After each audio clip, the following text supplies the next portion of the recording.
He's simply ravishing.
Hey, it was the right button. It was the right button all along.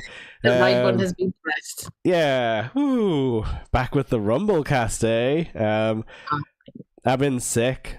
I still sound a bit sick. This is the Bastion Bugger edition. I think it sound husky. I think it's going to bring in a whole new audience of people who love the low, vibrating, sort of chest rattling voices, and I think it'd bring in some horny people. Yeah. But it would be better. It's like maybe like a week. If we'd done this originally as scheduled, I might have sounded a bit like late Run McMahon, like quite frankly. Like, so I'm glad. I'm not as dry in the throat today. But hello, I'm Jake. I'm joined as always by my co-host, the smartest Mark in the North, Sloop. What? I'm not that smart. Am I a Mark? Arguable. I'm definitely not the smartest. Well, that's the point, though. You can't be the Mark if you're smart enough. If someone marked the back of your jacket to say here's a rube, you would shuffle that off straight away. Oh yeah, I would. You dodge the chalk. I've only got one question for you though. Are you down with the clown? Oh my fucking god! How much do you know about ICP? When I suggested this pay-per-view, I knew there was going to be Juggalo content because I knew Valiant J was in it. Yes. But Jesus, I didn't think it would be the match. We'll get to it. I didn't think it'd be that long. Oh yeah.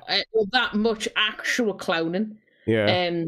We'll get to the match, but yeah. So I'm guessing your knowledge level of ICP is generally low. Okay, got it. I never got into ICP. I never got into the music or anything like that. I just need to tell like a side story. I was once watching one of those like really cheap, like true crime documentaries where it was like, oh, these kids got up to something and they were doing like, the bad recreations. One of the American shows. It was that he was like a part of a Juggalo cult, and like part of the reenactment was like him like inviting this girl over and like standing like bolt upright and being like, "Are you down with the clown?" Do you think the Juggalos were like that era where they were sort of considered dangerous? Were they sort of the satanic panic of that era? Because you had the satanic panic in the 80s where everyone thought Ozzy Osbourne was encouraging children to kill themselves and stuff. And Dungeons and Dragons were corrupting the youth. And then like was ICP like the next evolution of that, do you think? I think unfortunately it was all low class Southern people that got involved with them. And it speaks a lot that the American news didn't care to check on what these guys were listening to. And the gatherings they were going to of said juggalos and all the fuego that was getting dumped everywhere. So I know what ICP are. Yeah. I know what juggalos are. They played it out of Fairtown maybe a year or two ago. did ICP with Mushroom Head, I think. Oh my God, they still going? Jesus Christ. Fucking hell. So the gatherings and stuff, was it just basically a bunch of people wearing the makeup and dancing to ICP? I think it's a festival, effectively. Oh, okay. It's sanctioned. Okay. It's blessed by Violent J. Is it less culty than the one that Jared Leto did for 30 Seconds to Mars, where he took funny enough, yes, and shit? Okay. Yeah. No, honestly, I think it is just a bunch of kids, like, you know, trying to have a good time, put on the stupid paint, and do all of the white rapping that the Insane Clown Posse like to do. Yeah, if they do that in a controlled I'm just going to see when the next gathering of the Juggalos is. I didn't look this up. 2026, baby. Now, okay. August 12th, I believe, 12th to the 15th, in Legend Valley in Thornville, Ohio. So it features multi-day concerts, wrestling, and events. So, yeah. Okay. You're not too late. So my Ohio knowledge is Cincinnati. And that it's next to Illinois. That's the extent of my Ohio knowledge. Where is Thornville in relation to Cincinnati? Now we're getting into it. Let's dig deep into this. If we're going to promote the ICP's next gathering, Thornville, is a village in Perry County, Ohio, which is 20 miles north of New Lexington. It's only got a population of 1,087. So there's going to be more juggalos there than there are population, probably, of the whole town. Violent Jays and the likes. I hope they're prepared. I don't know what any of the other ones are called. I feel bad. Yeah, Violent J is the only one I know either. Is the one called like Ass Blast or something? Have you watched any JCW, like any Juggalo Championship Wrestling? Only that's all on YouTube now, apparently. I was gonna say like only like the clips, probably from like Botchamania or something. I'm tempted to dip into the JCW. Shaggy Two Dope, he's the other famous one. Oh yes, I recognise that name. Do you? No, I do recognise Shaggy Two Dope. I feel like I've heard that somewhere. Who's the other ones? Oh, can I get a roster list? Get a full roster, yeah. Ex-members. Is it going to be like Queen's Clearwater Revival where there's like 17 people in it? Oh my god, there's so many eras. Legal trouble, spirituality. I'm just on Wikipedia at the moment. Spirituality? Don't tell me some of them found God. I was hoping that it would have like, you know, like when a band's on Wikipedia and it's like, you know, drummer like 1970 to 1980 and then it doesn't have that. Do they not consider them a band? Are they just a loose group of men with makeup on? Is that what they're considered? Yeah, like are they like what social movement? What category? I mean, it says hip hop duo, so maybe. Oh, so is it just them two? Definitely not, but maybe they're the only ones who have like the record deal. I'm not being funny, but two doth not make a posse. Oh, it's more like a insane clown duo, insane clown couple. Insane clown pair. Well, they've got homies though. It's, you know, like that song they do. Yeah, but the homies aren't on the songs, are they? So are they? There is a song called Homies. No, but are they as a band? Technically, there are only two of them. That's not a posse. I'm sorry. That's false advertising. I think we've exposed the ICP. You need to be ICP at Insane Clown Pair. That's what you need to change. All of the rest of the Juggalos are volunteers, apparently, who don't get any royalties. Yeah, your homies are fine, but they're not your posse. They're your homies, aren't they? Yeah. I don't know. Posses are made up of homies. I don't know. No, they have a song called Homies, like literally. So anyway, but. Yeah, we're here to talk about NWA Samhain, I would say, but they were saying like Samhain, like sandwich. Samhain. So Samhain it's apparently a pagan thing, I think. It was something to do with Samhain, but I call it Samhain because obviously I'm an idiot. Yeah, noted pagan Billy Corgan. You know, his roots are here in England. Yeah. Samhain. He looks, bald and aggrieved, so he would fit in quite well over here. Yeah, he does look like a reform voter when you think about it. He's got the tracksuit and everything. He's got a weird head shape. We'll come to him later on, but his head shape confuses me. But we'll get there. We're talking about other insane people on screen. Danny Deals was on commentary, and he is the man underneath Sloop here, who kind of looks like Timmy Mallett's like older American brother, I guess. If Randy Savage and Timmy Mallett got mushed together in like a fly transporter thing, that's who it would spit out. It would spit out that irritating little shit. If you took all the charisma away from Randy Savage and all the actual, I'm going to defend Timmy Mallett here, all the humour out of Timmy Mallett, that's how you'll get down there. I think the Poffo brain would kill all of the humour. Now I'm just the paranoia would just kill it all off. Yeah. Now I'm just imagining, though I can't do his voice, I'm too sick, but just like, Timmy, don't let the fly in here. Close the door. I can't do a Savage. I haven't got a low enough voice for Randy Savage, I'm afraid. I think it just wrecks you for like 3 days afterwards if you go full Savage. Yeah. But no, we had like a 3-man commentary team, and it was kind of like 2 straight men and this like weird heel guy. That was the sort of thing they had going on. I think the word looking for was douchebag. Yeah.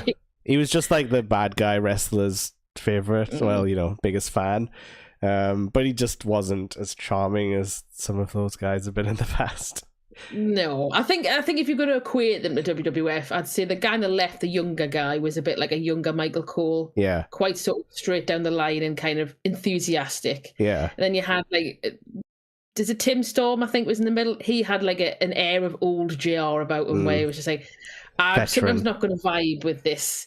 And sometimes I'm just going to be very sort of, stern. Like gentlemanly, where he's like, well, I couldn't possibly comment on that type. So what are they doing with all that cocaine? That was so funny. Yeah, we'll get there. But yeah, so I don't think the 3-man sort of improv worked a lot of the time because they just kept shutting each other down or ignoring each other, and I'm like, you're not picking up what he's putting down, and like vice versa. It's like, a bit weird. I agree, and I always find 3 men or 3 commentators a bit too much because there's always one of them that feels a little bit like a spare wheel or can't quite get the vibe of the other 2. So you used to have it in WWF when I first started watching. Vince McMahon was still on commentary. What a maneuver. And he was just saying, no. And then Mr. Perfect, him and Jerry Lawler on, or him, Mr. Perfect and JR and all this sort of... And it was just far better when it was Jerry Lawler and JR. Yeah. And then it's far better, and WCW could argue was fine with Tony Schiavone and Bobby Heenan and Mondo. Was it not Mondo? What should we call him? They didn't seem to... dog. Yeah, Mongo, they didn't seem to get in each other's way, actually, somehow. Yeah. No, but then Mongo went and started wrestling, and then it was back to them too, and it was still better. Occasionally they'd get Dusty Rhodes in, who would just talk nonsense. Yeah. He got a bicycle. He got a bicycle. Hit them in the belly, Willie. That was my favourite call he's ever made. But just two men commentary teams, just for my ears, work a lot better. They went back as well, didn't they? Like WWE eventually, they like just went like, oh, we're gonna have 3 again. And it's like, oh, really? Come on, there's not enough room at this table. Yeah, and then me and Jonathan Coachman had to commentate. So, so the production of this is interesting. It's like, not, I don't know where I would rank it in terms of like production budget. I think it might be under TNA. Oh God, yeah. I think it's close though.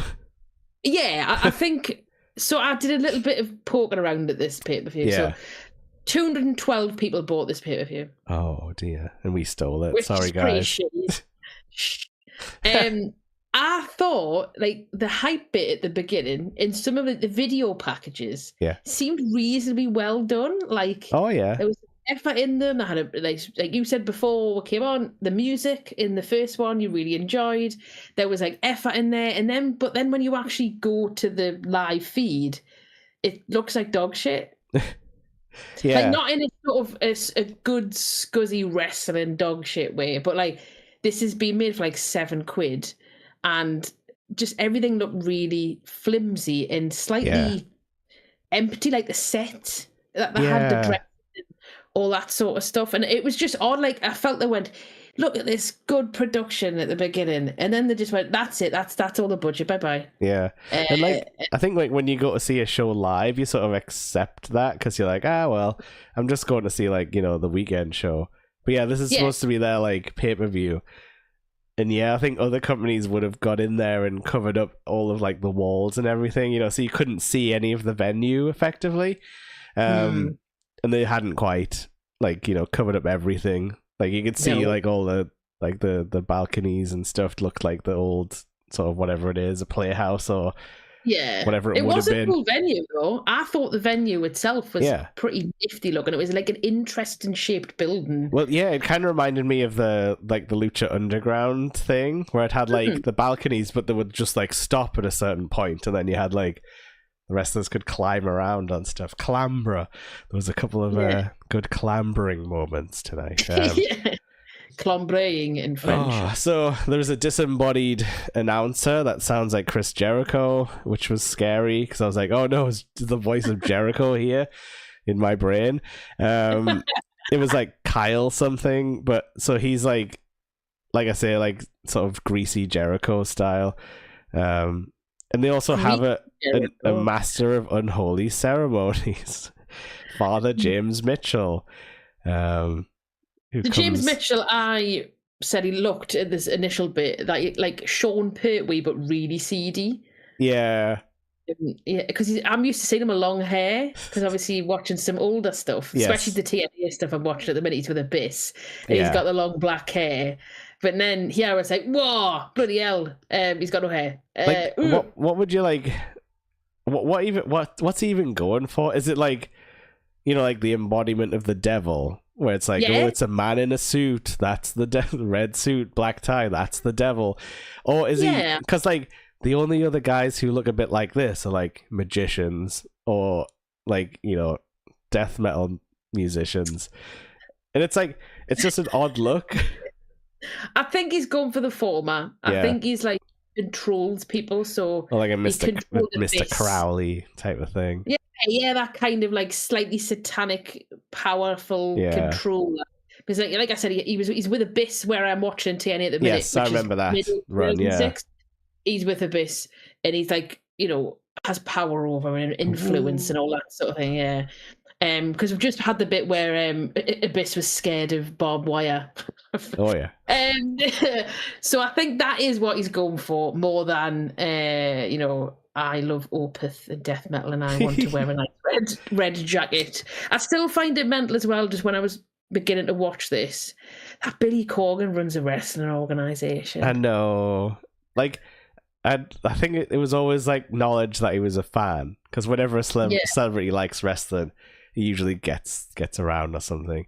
But yeah, when he bought his own promotion to run his own shows, it was like, okay. And then it turned out he's like a right-wing like nut job, and that kind of ruined it all. Like, it could have been fun, I guess, but yeah, I just find it's like having like Eddie Vedder run a circus or something. It's just like a really strange.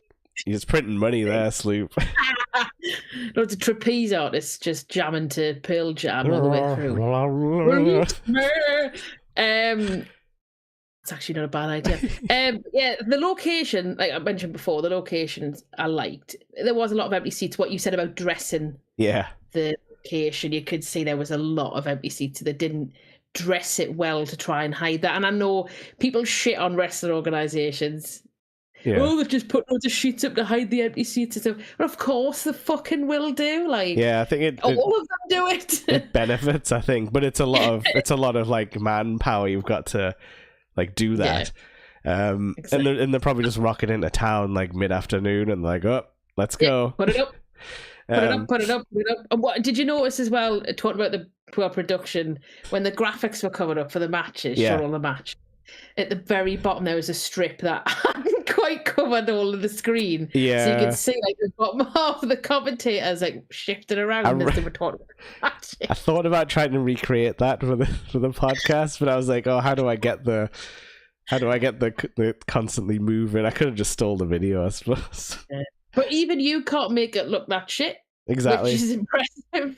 But I did notice Ricky Morton on the graphic he was on looked like a little old dinner lady with his little old face and his little mullety thing. I thought, oh. I know, okay. he's cute though. He didn't do much, to be honest. He was just there and gone. But yeah, that was another thing. I did like a decent amount of the like wrestlers' intro music in this. Like, it had a vibe. It maybe wasn't the most expensive sounding song, but you could tell someone had put some effort into it and some, creativity. That's true. Okay, so this Master of Ceremonies guy's got a bottle of Jack Daniels, which cheapens the whole thing for me. And he's got some ladies in cheap Halloween-y costumes that come out. Awful. Their masks are horrendous. Oh, they had his face as a mask, didn't they? They were fucking nightmare fuel. As soon as I saw them, I was like, what the actual fuck is this? Yeah, and one of them was like, I'm the devil costume from all the cliches. And they had like massive noses on them, so they look like, have you ever seen Nosy Bonk? No. Right, if you've got any inclination. So Nosy Bonk, you can look it up, is this old, I wasn't born when I was around, but I know it. Is it this old character from a 70s program, like for kids? Oh. And he's fucking horrifying. And that's what it reminded us of with the long pointy nose, and I just thought of Nosy Bonk, but James Mitchell Nosy Bonk. That can't have been for kids.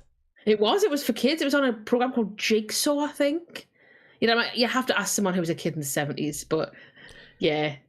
When people say like when people say like, oh yeah, this old this old thing from Cartoon Network like really scared me. Like, no, the kids in the 70s had it bad. Like we had Easy Mode. Like, Mr. Blobby wasn't. You could say he's creepy, but like really, he's nothing compared to that thing.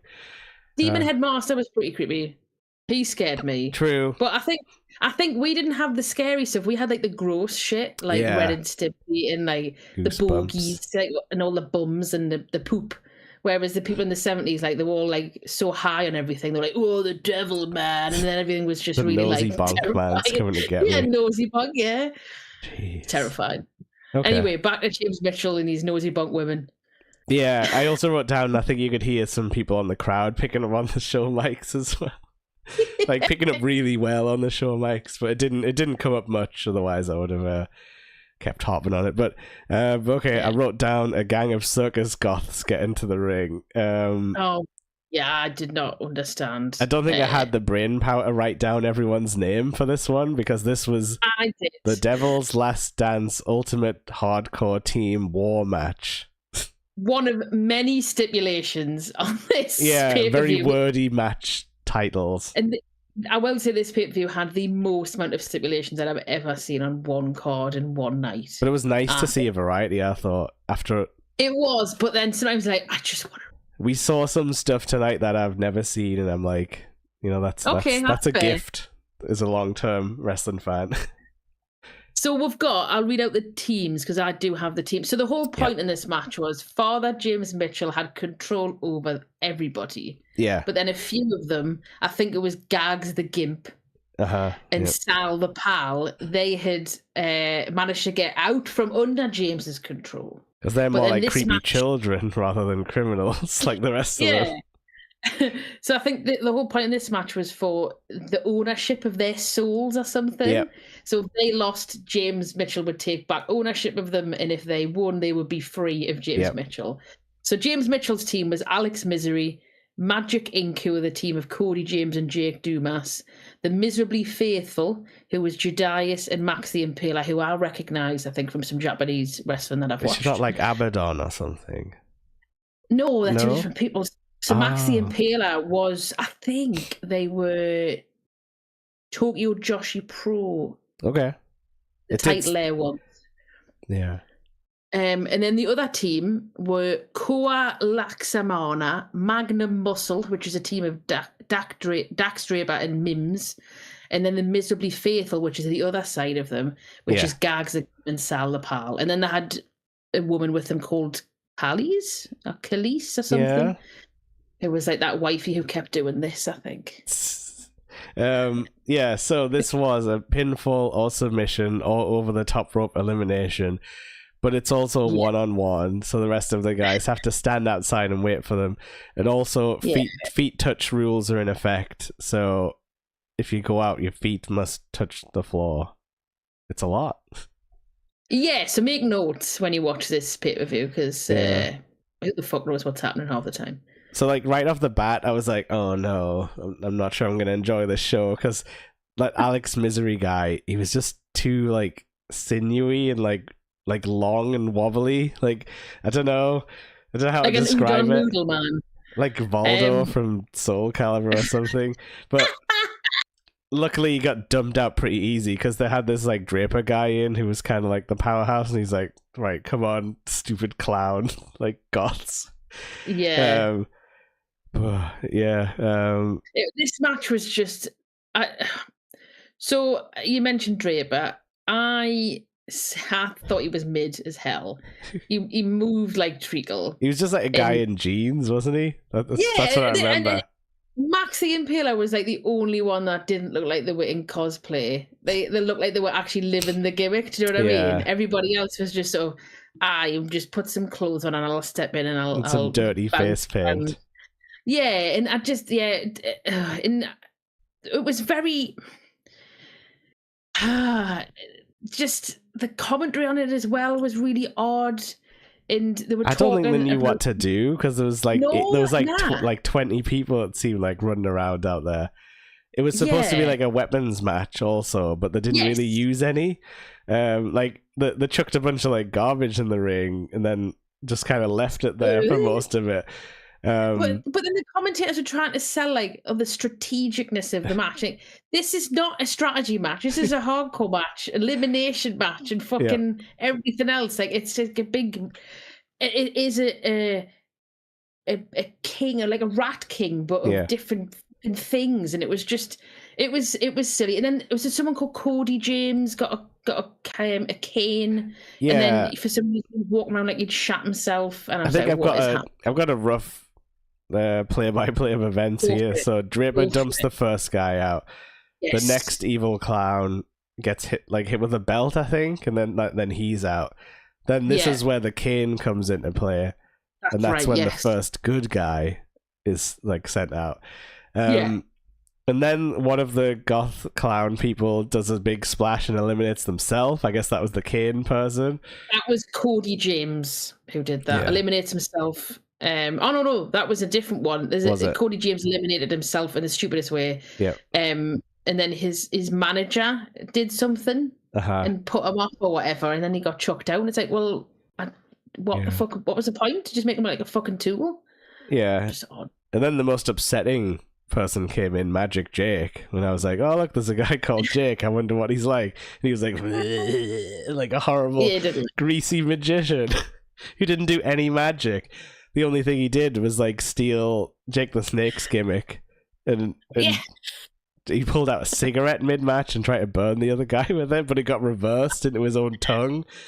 And I've got something written down that sticking to the tongue. It's like being a gala bingo on a Saturday night all over again. Do you think it was a gimmick cigarette, or is he? You don't want to do that, do you? For reals. Wrestlers have done worse.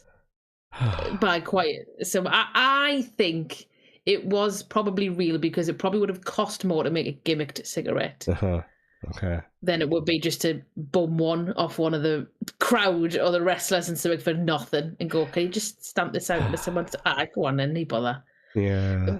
Another thing that really confused me. So Max the Impaler was first in. Yes. They got eliminated. Chucked. They got eliminated quick though, didn't they? Like without taking much damage. Then they come back in.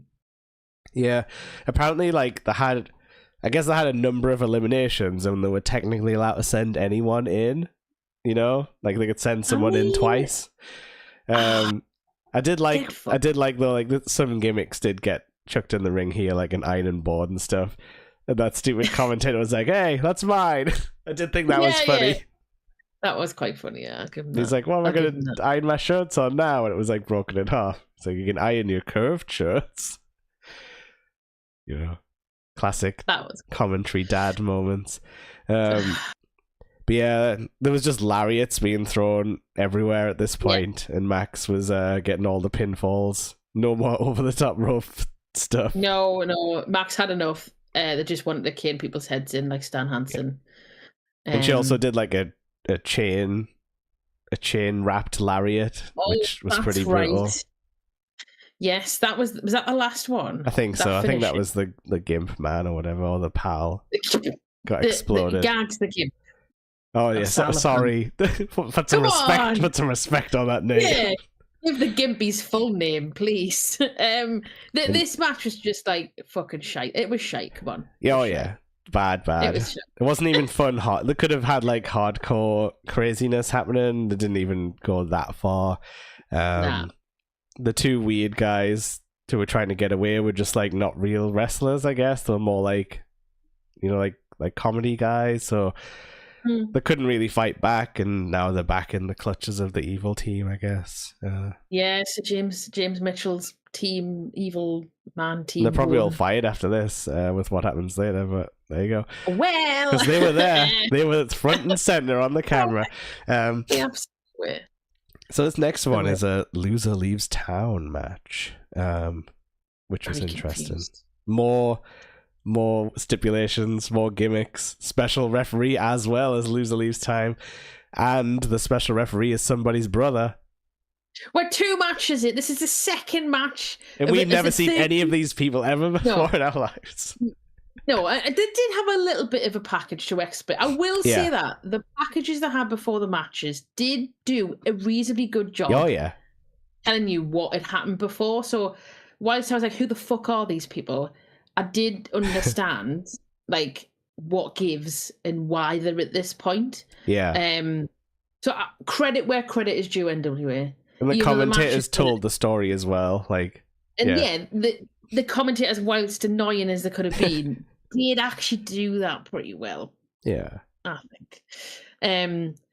But yeah, this match was dog confused. Shit. Yeah, it was confused. So okay, yeah, the two brothers were called Freemans, I think, like Rush Freeman. Yes. Was it like Rolando Freeman? I think Rolando Freeman. Yeah, that's right. Yeah. So the younger brother was the special referee, Rolando. Did you like the little butt slap dance they were doing? I did quite enjoy that. I also like Rolando was it was wearing sort of a crop top. Yes. Referee shit. And he reminded me a lot curly perm mullet thing going on. Did, which was horrible. It reminded me a lot of. He looked like if Charlie Dade stuck his finger in a plug. Oh yeah. And just sort of then just left himself to just walk around like that in a crop top. I think that's how he would look. Yeah, because half his top's burned away. Yeah, I see the vision. Yeah. But yeah, so the two brothers had their own ass slap dance, which I thought was fun. And then the other guy was Brady Pierce, and he was like, "I'm mean. I'm gonna be in Hollywood." What did he have a role? He had a role in Iron Claw, I think. Yes, as one of the other guys, I guess. Yeah. Which that is fun because NWA wrestlers and stuff getting roles in movies about that sort of time period. It's fun. I think they said the Thrillbilly guy was in it as well, which he definitely would look the part. He could slot right into that time period. Oh yeah, I have thoughts about Thrillbilly. Good thoughts about Thrillbilly. I've about him later.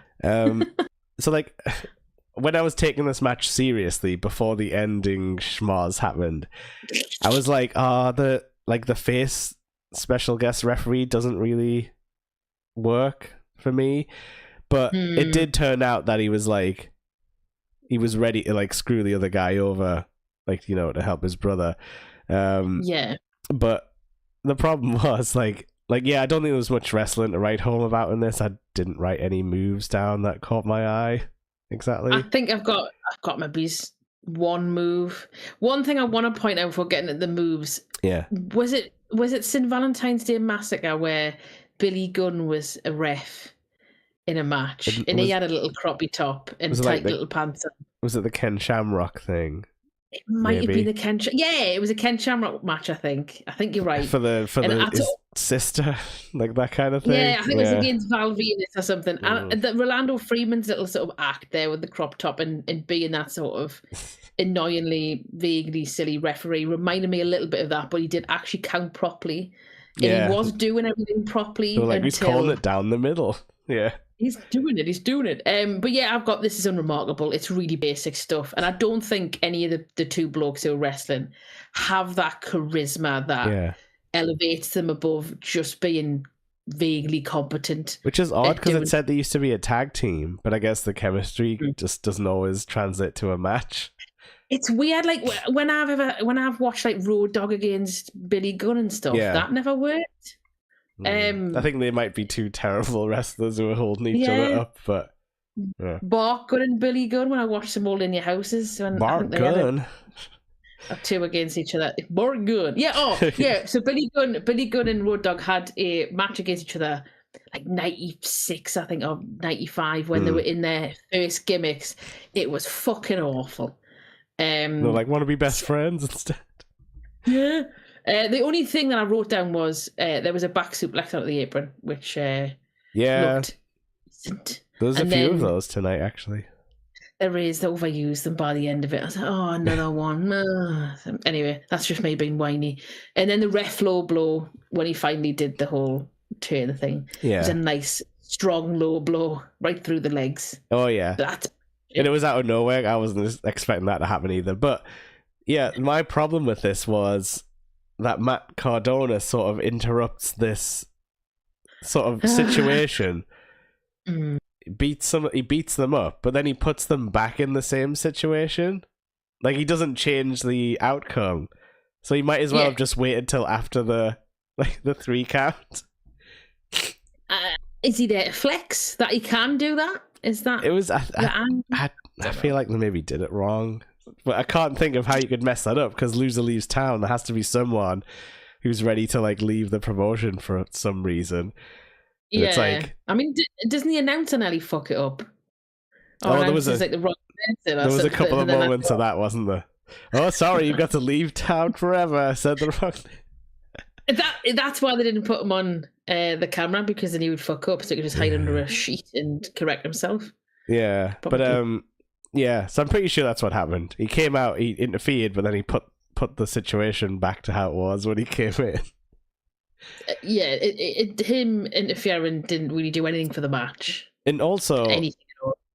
Loser leaves town is usually pretty serious. You're at least supposed to get like a walkout, whether it be a sad walkout or the heel being like, I hate this town, like, you know, turning back to like flip off the crowd or whatever. We had none of that because it's like, oh, it's time for a Matt Cardona promo where he's going to call out Billy Corgan. And then Brady Pierce lost the match and nobody gives a fuck. That's what I mean. Bye, like, I didn't even see him wander off. Like, he was just, he's left town. Got nothing.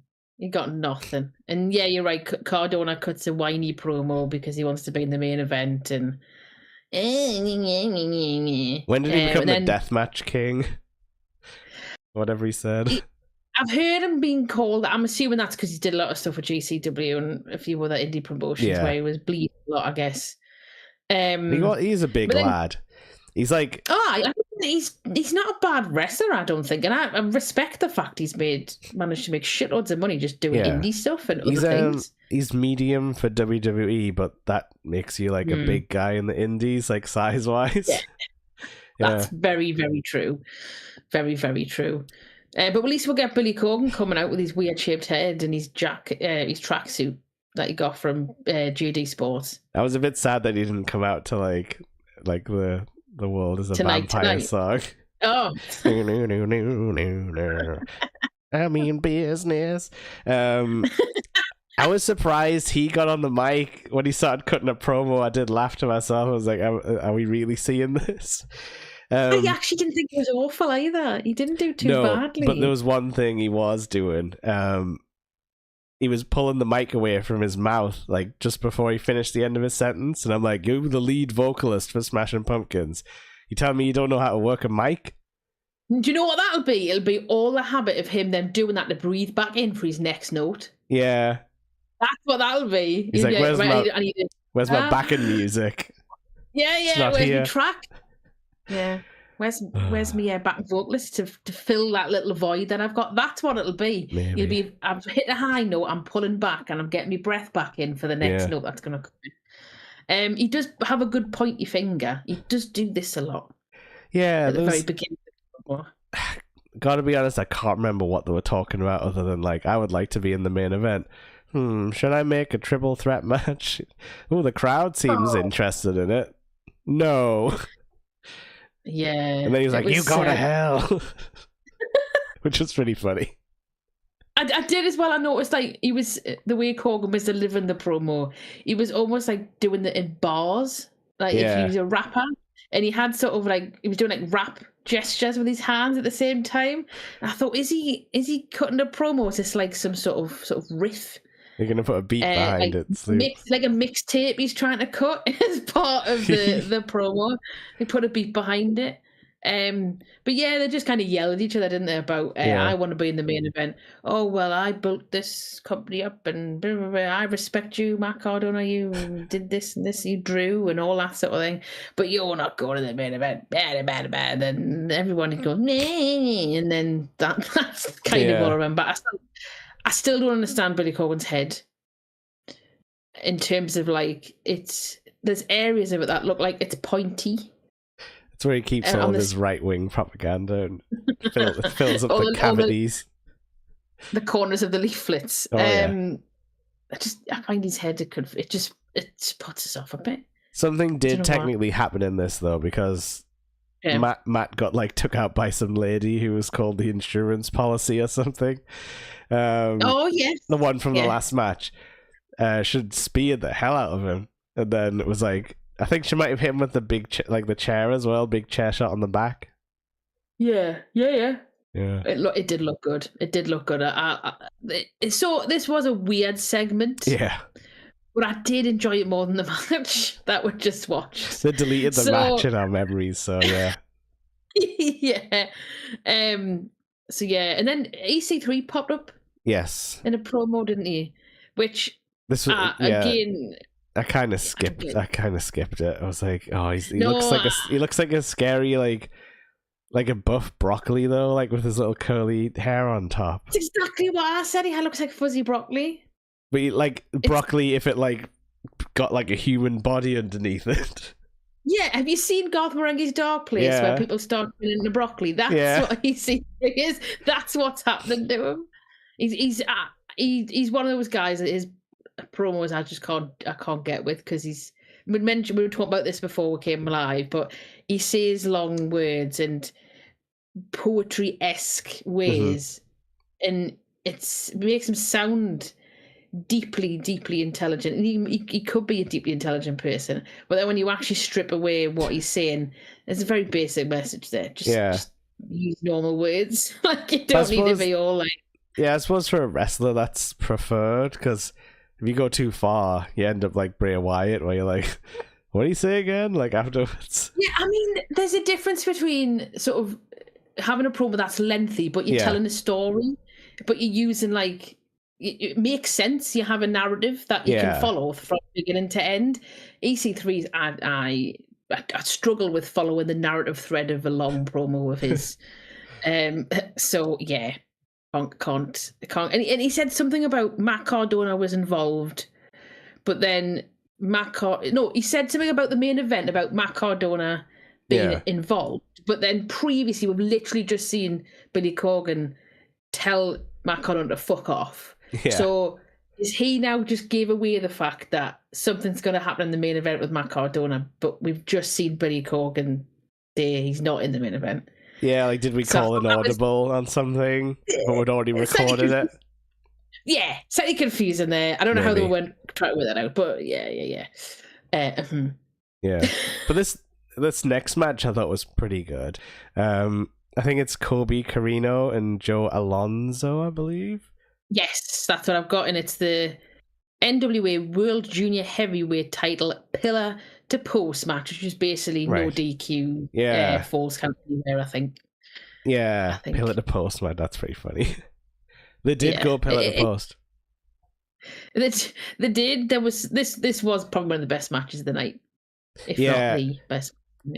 It was a very like I'm not saying sloppy bad, but it was a sloppy hardcore match. Like there was beers getting thrown around and stuff like that. It was literally a dirty match. I really liked Carino's style though, because he just came out swinging, and you can tell obviously that Alonso's like a shitty heel. He's like the guy you want to see get like smacked in the face immediately. Yeah, and Carino delivered, and it was kind of like an MMA sort of brawly type. I kind of got the vibe of, but after, like, we don't get to see much like in the ring work after this fight. Yeah, they basically, I think there was a pile driver. Oh yes, that was good. It was kind of a pile driver, but then it made into a back body drop onto the apron. Yep. That basically sent them out, and then I think they just stayed out of the ring. But Kobe, I really liked him. I thought, you can tell this guy knows what the fuck he's doing. Yeah. The fact he's Steve Carino's son makes complete sense because Steve Carino was also a wrestler who knew the fuck what he was doing. Yeah. Joe Alonso, like you said, did really well in the role that he had. He was the shitty heel, the little gobby tosser. Yeah. Who everyone wants to get his face smacked off. And yeah, there was some nice people got busted open. I think it was a Colby that got busted open first, and he had a nice little. I didn't like that too much because it was like, he got bonked off the pole. And then he was like, he put his head under the ring, and I'm like, is he going to get something fun? It's like, nope, he's bleeding. Don't worry about it. Still look cool. And yeah, this is quite like hasty, like you said. Kobe got stuck into. There's a lot of like vicious, like urgent, like sort of sloppy stuff, but because they were vicious and urgent and it's hardcore, you can forgive that it doesn't look perfect. I think personally it looks better when it doesn't look perfect. So it was good, and like you said, there was stuff with beers which were strategically placed on a table. We jumped a bin on him as well, though. I think that was those were shoot beers. I think shoot beer remnants, possibly shoot beers, and then the swanton. I think was it Carino onto Alonso off the stage. Yes, or he cannonballed him. That looked class. Yes, the way it was shot as well. Yeah, because he like jumped over the flight case as well, so there was like some dynamics. There was a balcony jump as well, which everybody loves. A nice safe balcony jump with lots of people to catch you. But then he fish hooked him with like the velvet rope as well, like the little. He did. That was. I've never seen that before. No, I wouldn't want to do that. I think it's kind of you one slip from accidentally poking through someone's cheek on you. I thought you were going to go down. It might be too kinky because it's velvet, but I think you. No, it had like a metal hook on the top though, because it was like to link something. Like that thing where you like link a curtain back towards the wall. Yes. Yeah. But yeah, no, he did choke him with the big rope, and I'm like, he's gonna get rope burns real bad off that thing. One thing that did piss me off though was I don't know if it was Alonso or Carino pinned one of them. I think it was after the jump off the Mabobby. Mabobby at the top. And then the ref was just piss farting around up there. And he had to run down to then count. Like, where the fuck were you? He was in the crowd. He's like, oh man, I can't jump. He should have swantoned off after them. He might have been like a video game character where he has to like follow the path and he had to go like all the way back. Yeah. But also there was a spot where he put like a plastic bag on Joe Alonso's head, and I'm like, that's one of those don't try this at home moments, kids. Like, it is with household weapons. But there was at least he ripped it off his head. He didn't just like struggle. At least he was like, and he got was it like, off this his sucks. Head, what you would do. Yeah. I don't know if I can remember exactly what the finish was. There was a DDT to the floor after the bag got ripped off his head. So it was Alonso had the bag on his head. He ripped it open, breathed. Then Carino picked him up, DDT'd him on the floor. Into 1, 2, 3. Slop, yeah. I thought it was a nice finish. There was no like aggressively overdone finish. I think it was he didn't have to be like he didn't have to be thrown into like the exploding flight cases or anything and have the zap noises come out. Oh. No, and it made sense. It was like an escalation. So he'd been cannonballed. Yeah. He cannonballed the guy. Then he jumped off the thingy. Fair enough, because he didn't catch much of him. He caught most of the other guys instead of the the other fella, Alonso.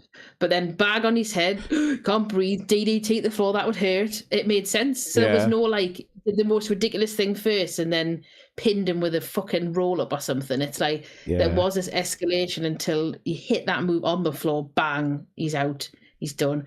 I really enjoyed this match. He used like the back alley combo. He's like, okay, you dump the beer on him, then you use the bag to choke him out. And then you hit the DDT while he's discombobulated. But yeah, it was fun. And the right guy won. You know, you don't want to see the shitty guy win on the pay-per-view. No. Okay, so next up is the Headbangers, straight out the 90s.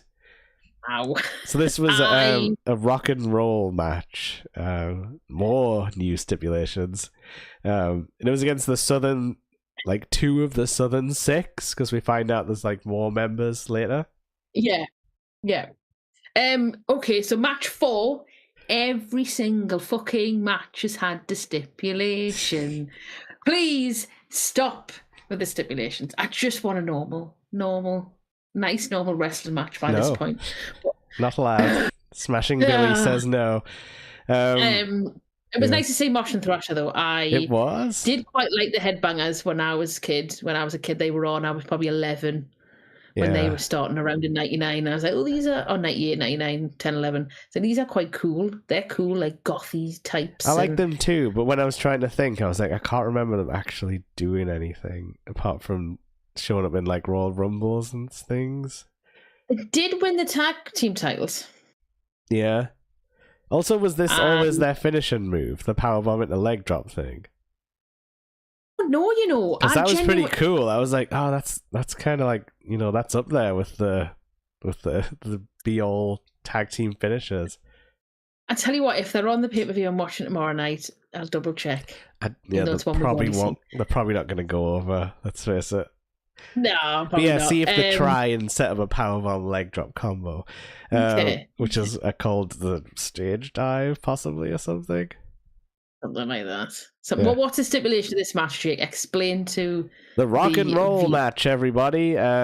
Each time you get an attempted pinfall, that is one that does not go to 3, you must drink a shot of Tennessee whiskey or something, which is provided by 2 cocktail girls and some scary looking security that follows them around. Yeah, this was interesting. I don't know if I agree with encouraging drunk wrestling. I hope it was gimmick whiskey. I think it was. Yeah, I really hope it was. It must be for insurance purposes. Yeah, it's got only the crowd would know because you'd be able to smell all the vapor. Because there was lots of spitting of whiskey shots into the air. One thing I want to point out at the very beginning of the match, did they actually establish who the legal men were before the start of the match? Because I don't think they did. No, I think it just started they started brawling, didn't they? Because they started pouring the drink down that guy's mouth who wouldn't have any. But Mosh started it off. Yeah. I did know it was Mosh. Yeah. He was the buffer of the two, and Thrasher's kind of the taller one. So Thrasher's a taller one, right? Okay. So whose knickers did we see? Oh, I think that off my head. I think Thrasher. They're part of his outfit, though, aren't they? It was like Grinch pants he had on or something. It looked like. Well, there was definitely more knicker on show than I expected from one of them. Because he went down in the corner, and then it was almost like an upskirt shot. It felt very intrusive. He did flash him at the end though, and it had a stun effect. What I will say about this match is this is not an awful match. I think because the gimmick of the match is quite entertaining. It didn't really come into play. Like there wasn't anything like any drunk antics, but it was. Yeah. It kind of did endear the guys somehow. It was an odd thing. They somehow hit upon something that works. It was definitely the comedy match of the night, though. And I'm fine with that. You've got to have one of those, I think, in you. Yeah. But I was just like, I don't know how I feel about this, because it's like, should they be doing this? Should they be encouraging this? Let's have a look. I said the headbangers did look pretty solid, and they were, you know, they were trying. There were two. And there was 2 jumps off the turnbuckles. And, and the headbangers did one of them, and they are not young men jumping off turnbuckles with people. Exactly. So fair fucking play at the headbangers. Fair play. They're looking really good, Nick. None of them have died or been put in jail for murder or anything, which for wrestling's great. Oh yeah. So well done, and well done for still going mosh and thrash and bringing back some memories. For and I like how they had like an updated version of the theme song, but it was like very similar. But it was like, oh, they've done another pass on this. There'll be like WWE copyright, so they can't use it. But I was like, oh no, someone's done another pass and updated this for the 2000s, maybe. They would have done what WCW did and just changed like 3 chords and hope nobody noticed. It's easy. Yeah. But yeah, so I think the heels won this, sadly, though. But it was a proper heel face where he was using the ropes and he's using the ropes for leverage. Yeah, the little twerpy one that was like shouting orders all the time that nobody liked. Terry Morton. Yeah. Yeah, Ricky Morton's son. That I know. So he got the powerbomb leg drop finisher, like just to send the crowd home happy. He did, yeah, and then he did the whole thing where he was like, he came out the ring and he was like staggering around drunk, and then like his friend was like, "Oh, can we with 3 shots? Can we, have a truce?" that was quite fun. And then the headbangers downed all the shots afterwards. This is why I think it can't be real drink, surely. Because that's a lot. Oh, is it? It is a lot. Like, and, if it was Jack Daniels, it would have been real in like the 80s, for sure. 70s and 80s. Oh, God, They would have mixed the drinks and they would have cut it up with amphetamines or somas or stuff and rammed that all in there. Because if the crowd found out they'd been drinking gimmicked whiskey, they would have like stabbed them with a bottle. Yeah. Yeah, broke the bottle end and just stuck it in them. The batteries, yeah. But no, I thought this was like a decent little comedy diversion with a silly stipulation, and absolutely. I think it was a nice juxtaposition to the previous match, which was a very sort of serious, hardcore Falls Count Anywhere brawl between 2 guys who literally look like they wanted to kill each other, and now we'll go with something a little bit lighter, just to change the vibe. Yeah, well, you're like, not all the wrestlers need to try to kill each other. Sometimes they're just trying to win, get one over on the other guy. Sometimes they just want to drink. This next one, I would say, is somewhere in the middle between Killer Intent and I suppose there wasn't much fun, but so this was it's another stipulation, Sloop, your favorite, the submission match. Fuck's sake. Although, so I know I complained about this too many thingies, stipulations. It made sense in this context because of one of the wrestlers being an MMA guy. Yeah, and the other one had a camel clutch that he used a lot, so it's like, okay. Yeah. So I can understand why this had a stipulation. The previous one, I don't, because you don't really need to have a drinking stipulation in a match for tag matches. This one, they're obviously, there is a guy here whose submissions is his thing. It's like a Shamrock, basically, innit? But scarier. In the future. Scarier. Shamrock's scary. Shamrock's scary, but he sort of has a friendly face when he's not like growling. I think you can see. I think you can see some like this. There's still good in him, like in Shamrock. I think your sort of danger radar may be slightly off. If you want to approach Ken Shamrock in the night and ask him to help you, startle him. I don't know, carry the shop and Ken. Come out of a bush. Can you hear me, Ken? Please do that. See how then that come goes back with for a us. broken face. Yeah, but I would not approach Blake Troop, especially not with a name like that. Blake Troop, is that his real name? No, I can't imagine. But it's very like this era wrestling name. That is true. That is true. But yeah, so this is the submission match, and it was a Jax Dane and Blake Troop. Jax Dane was cool though. He had like Meshuggah music. Like tech death music. I wrote down he looked like it's not a fusion that has a lot of variety, but he's like Goldberg and Kurt Angle fused together into just a slightly bigger, scarier man. Angle. Yeah, but it turned his like singlet all black, you know, because of the Goldberg element. Yeah. So hold on, is it Gold Angle or Kurt Berg? Where we're going? I like Kurt Berg. Oh, it's better than Jack Stain. I knew you'd say I like Kurt Berg. To me, Jack Stain, I wrote down he looks like Geodude. That's what I thought he looked like his face, like an angry, angry Rocky granddad. Yeah, because what did Geodude become when he thingied? Graveler, but it was kind of just like he was a ball. Yeah. Yeah, he's too bulky. Geodude is who I had, but this is also the meat match. I've got this down as the meat. The meaty men in submission match, yeah. Okay, his camel clutch was called Trap City. They called that out early on. Chekhov's camel clutch. Didn't actually notice that, but okay. Who invented the camel clutch? Because Iron Sheik had the camel clutch, didn't he? I've got to think it was... I've got to think that's why they called it the camel clutch as well. It was because it was Sheik's baby. I can imagine though. It feels like a really old school submission move, the camel clutch. Is there a wrestling move Wikipedia? Yes, I'm literally looking at it now. So a camel clutch, it tells you what it's doing. Or it just tells you how it like works, which isn't particularly helpful. So it's for wrestlers who want to learn the camel clutch. It may be. Okay, apparently the camel clutch was invented by Gory Guerrero. Ooh. Who was a wrestler who was born in 1921. I believe he has something called the Gory Special named after him as well.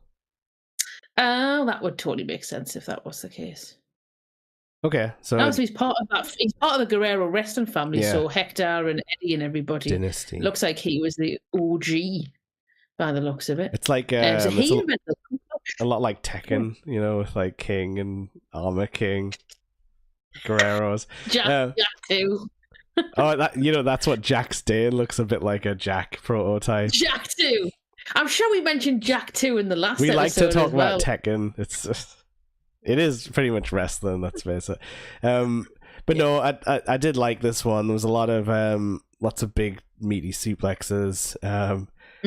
This was one of those ones where it's like, you know, you're not going to see a lot of nice moves here. It was like all power moves. This is not a pretty match, I think. Yeah. There is one thing to be said, though, with it being a submission match. I always feel for large, like, big wrestlers. Yeah. Submission matches always feel a bit odd because it's usually the power moves that it's about. Yeah. So to see two big guys do the power moves, but then kind of have it as a submission stipulation was a bit of an interesting twist. Yeah, because at least it meant like I was looking for something different. The Blake guy didn't really have a chance to get a lot of offense in. Like he got some suplexes in, but other than like a sleeper hold, which got incredibly reversed into an electric chair drop, as in he stood up off the ground and kept him on his back and managed to just electric chair drop him, which I'm like, well, I thought you were a big guy, but I guess compared to Jax, like, you're kind of nothing. Yeah. The only another thing I felt, one thing I did feel bad for them was the crowd seemed a little bit sort of subdued. Yeah. I don't know if it's because obviously the previous match had been a bit of a daft sort of like have a laugh kind of thing, and then this is very, very much not that. And it's a bit of a whiplash effect. Yeah. Yeah, and there wasn't much reaction from them because obviously the moves that they were doing were big power moves, but there was nothing, like you said, fancy or pretty about them. And I think, you know, no, people like pretty fancy moves. I would say that like I would say that sleeper spot was the most surprising part. I was like, I have not seen that before from guys this big. That would be more like, oh, Rey Mysterio would get lifted back up from something like that, but yeah, you wouldn't expect it from. So he does lock in the camel clutch, and so this is why it was a bit squashy, but it wasn't like a fast squash. It was like a slow squash because I'm like, okay, he's got his big finishes locked in. there's probably going to be something to get out of it. Like, no, the manager runs in and he manages to backdrop him while keeping the camel clutch in. And then the guy just taps out. And I'm like, well, that's super impressive, but it's like really squashy. Like, how would I ever take these two seriously after this? It was a totally weird finish. Yeah, it was fun though. And I know they had because Blake had the Chris Sylvia, whatever he is, floating around the outside. Yeah, he didn't do a lot, did he? He messed up with the ropes a bit. But yeah, there was occasional kind of interference, which I don't mind because he didn't overdo it until obviously the last bit where he really interferes. And yeah, it was it's odd because it made Blake look pretty weak, I thought. And it just kind of didn't really give you the impression that Jax had beat him properly. Yeah, true. Because of that interference. I did notice as well, I don't know if it was to do with the electric chair drop bit you mentioned, but on commentary, someone said great googly moogly. Ooh, that's a good one. That's a classic Frank Zappa-ism.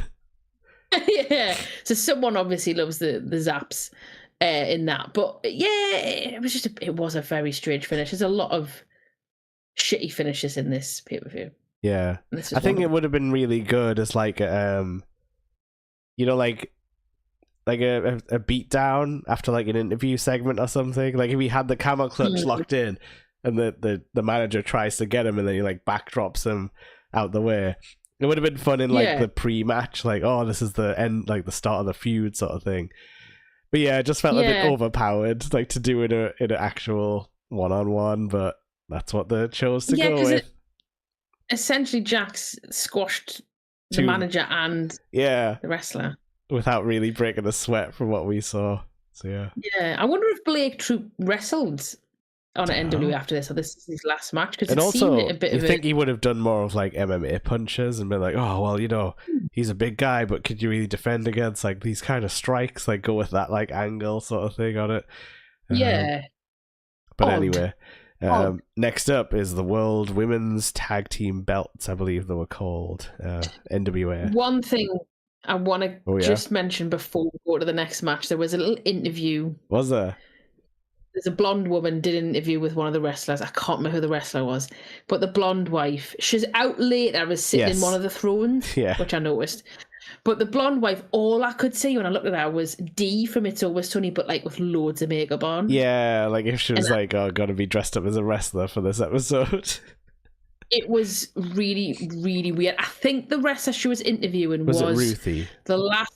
It was Ruthie J, that's it, Ruthie J. And Ruthie J's promo was proper rubbish. She couldn't, like, she just wasn't very good at delivering. Yeah, because that made me think she might be like a new wrestler, but she wrestled fine later on, so maybe just maybe his promos are just not a strong point. I think she was one of just trying to think of, or having a little think about what I was reading up about her when I was actually watching this last week.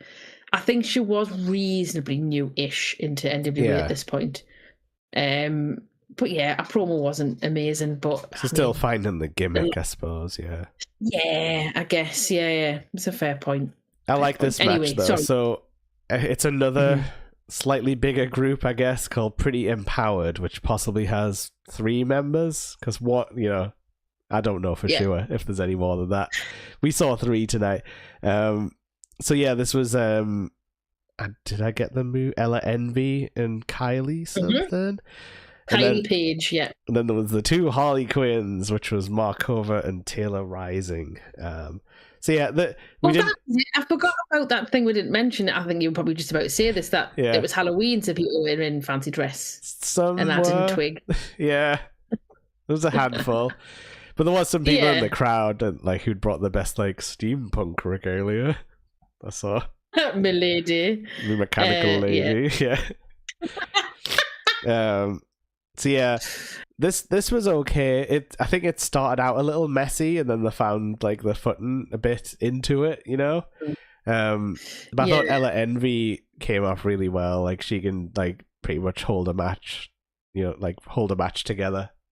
She was really solid. My first comment, and I'm allowed to say this because I'm someone with big tits.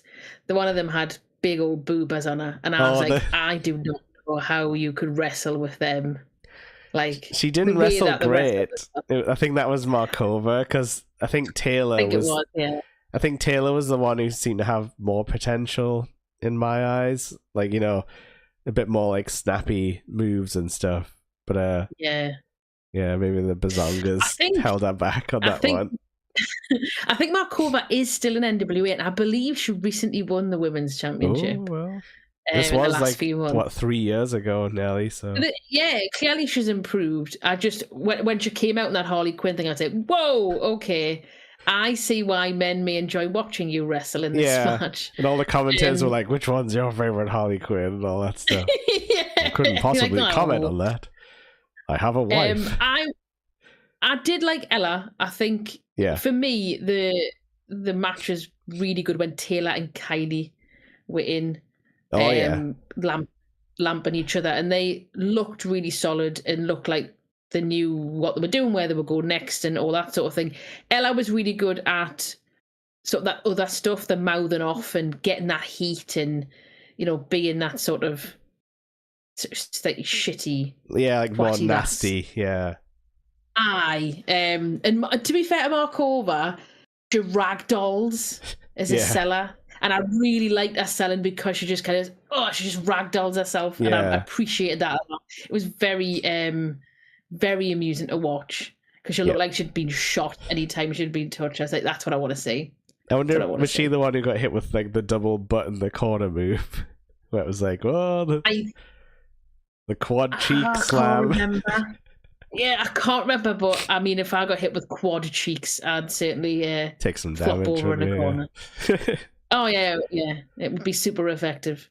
The only problem with Kylie was she got the win with a finisher, and it was a Canadian destroyer, but it was like really slow. I mean, it is a sort of... Oh, sorry, was it one of them sunset flip things? Or was it a Canadian destroyer? It was a kind of in-between... A Canadian sunset, we'll call. Yeah, that thing that like John Cena learned like late in his career. Like the weird thing that like takes you over. Yeah, I totally agree with you. I think the work going into the finish was decent, but then you're right, that finish didn't have any whip or like impact to it, so it just kind of looked like it might have just been one of those moments where like the people don't match up properly on what they're trying to do. Maybe they've done it loads of times and it's worked, you know. Yeah, there was another slightly rough cutter, I think, in this selling was that was by the other member of this, wasn't it? The other member of Pretty Empowered. I think the person who took it, I can't remember who it was. I think it might have been I can't remember if it was Natalie or Taylor taking it. Oh no, or was it? Yeah, I think it was either one of them taking it. I think the cutter was later on, I think, but yeah, I know what you mean. Yeah, the cutter was later. But she had her legs in the wrong place when she was taking it, so she just kind of and fell forward a bit. You think, it always looks scary as well when there's like, you maybe your neck's getting extended a bit wrongly there, but yeah, you need to flatten out, lasses, flatten out. And there was a dual missile drop kick, which looked very nice. Yeah, that did have some good impact on it, didn't it? Like where you heard them slam on the mat afterwards. I was like, oof. Very nice, very Joshy. That was very nice. Yes. But yeah, it was an average match. This, I think it was. I think exactly as you said, there was some sloppy parts to it, and it took a little bit of time just to kind of get into the groove. Yeah, of it. I don't think the other two were a tag team by the sounds of it either, so that might have been it as well. Like new parents getting put together, but like you say, if she like improves and becomes champion level, then. Fair plays. Yeah, I mean, I don't know how when Markova and Taylor joined, to be brutally honest with you. Yeah, true. I think Markova joined NWA in 2021, so she'd been there like 18 months or something, 2 years before this. Taylor Rising doesn't have a Wikipedia page, so I can't look up exactly. I know Kylie Page is still there. Ella Envy left in 2025 by the looks of it. Okay. So she's no longer there. She might be coming to a bingo hall near us soon. You never know. She could join Rhino at Thunderstruck in October. They would be a good power couple. Yeah, that would. Rhino and Ella.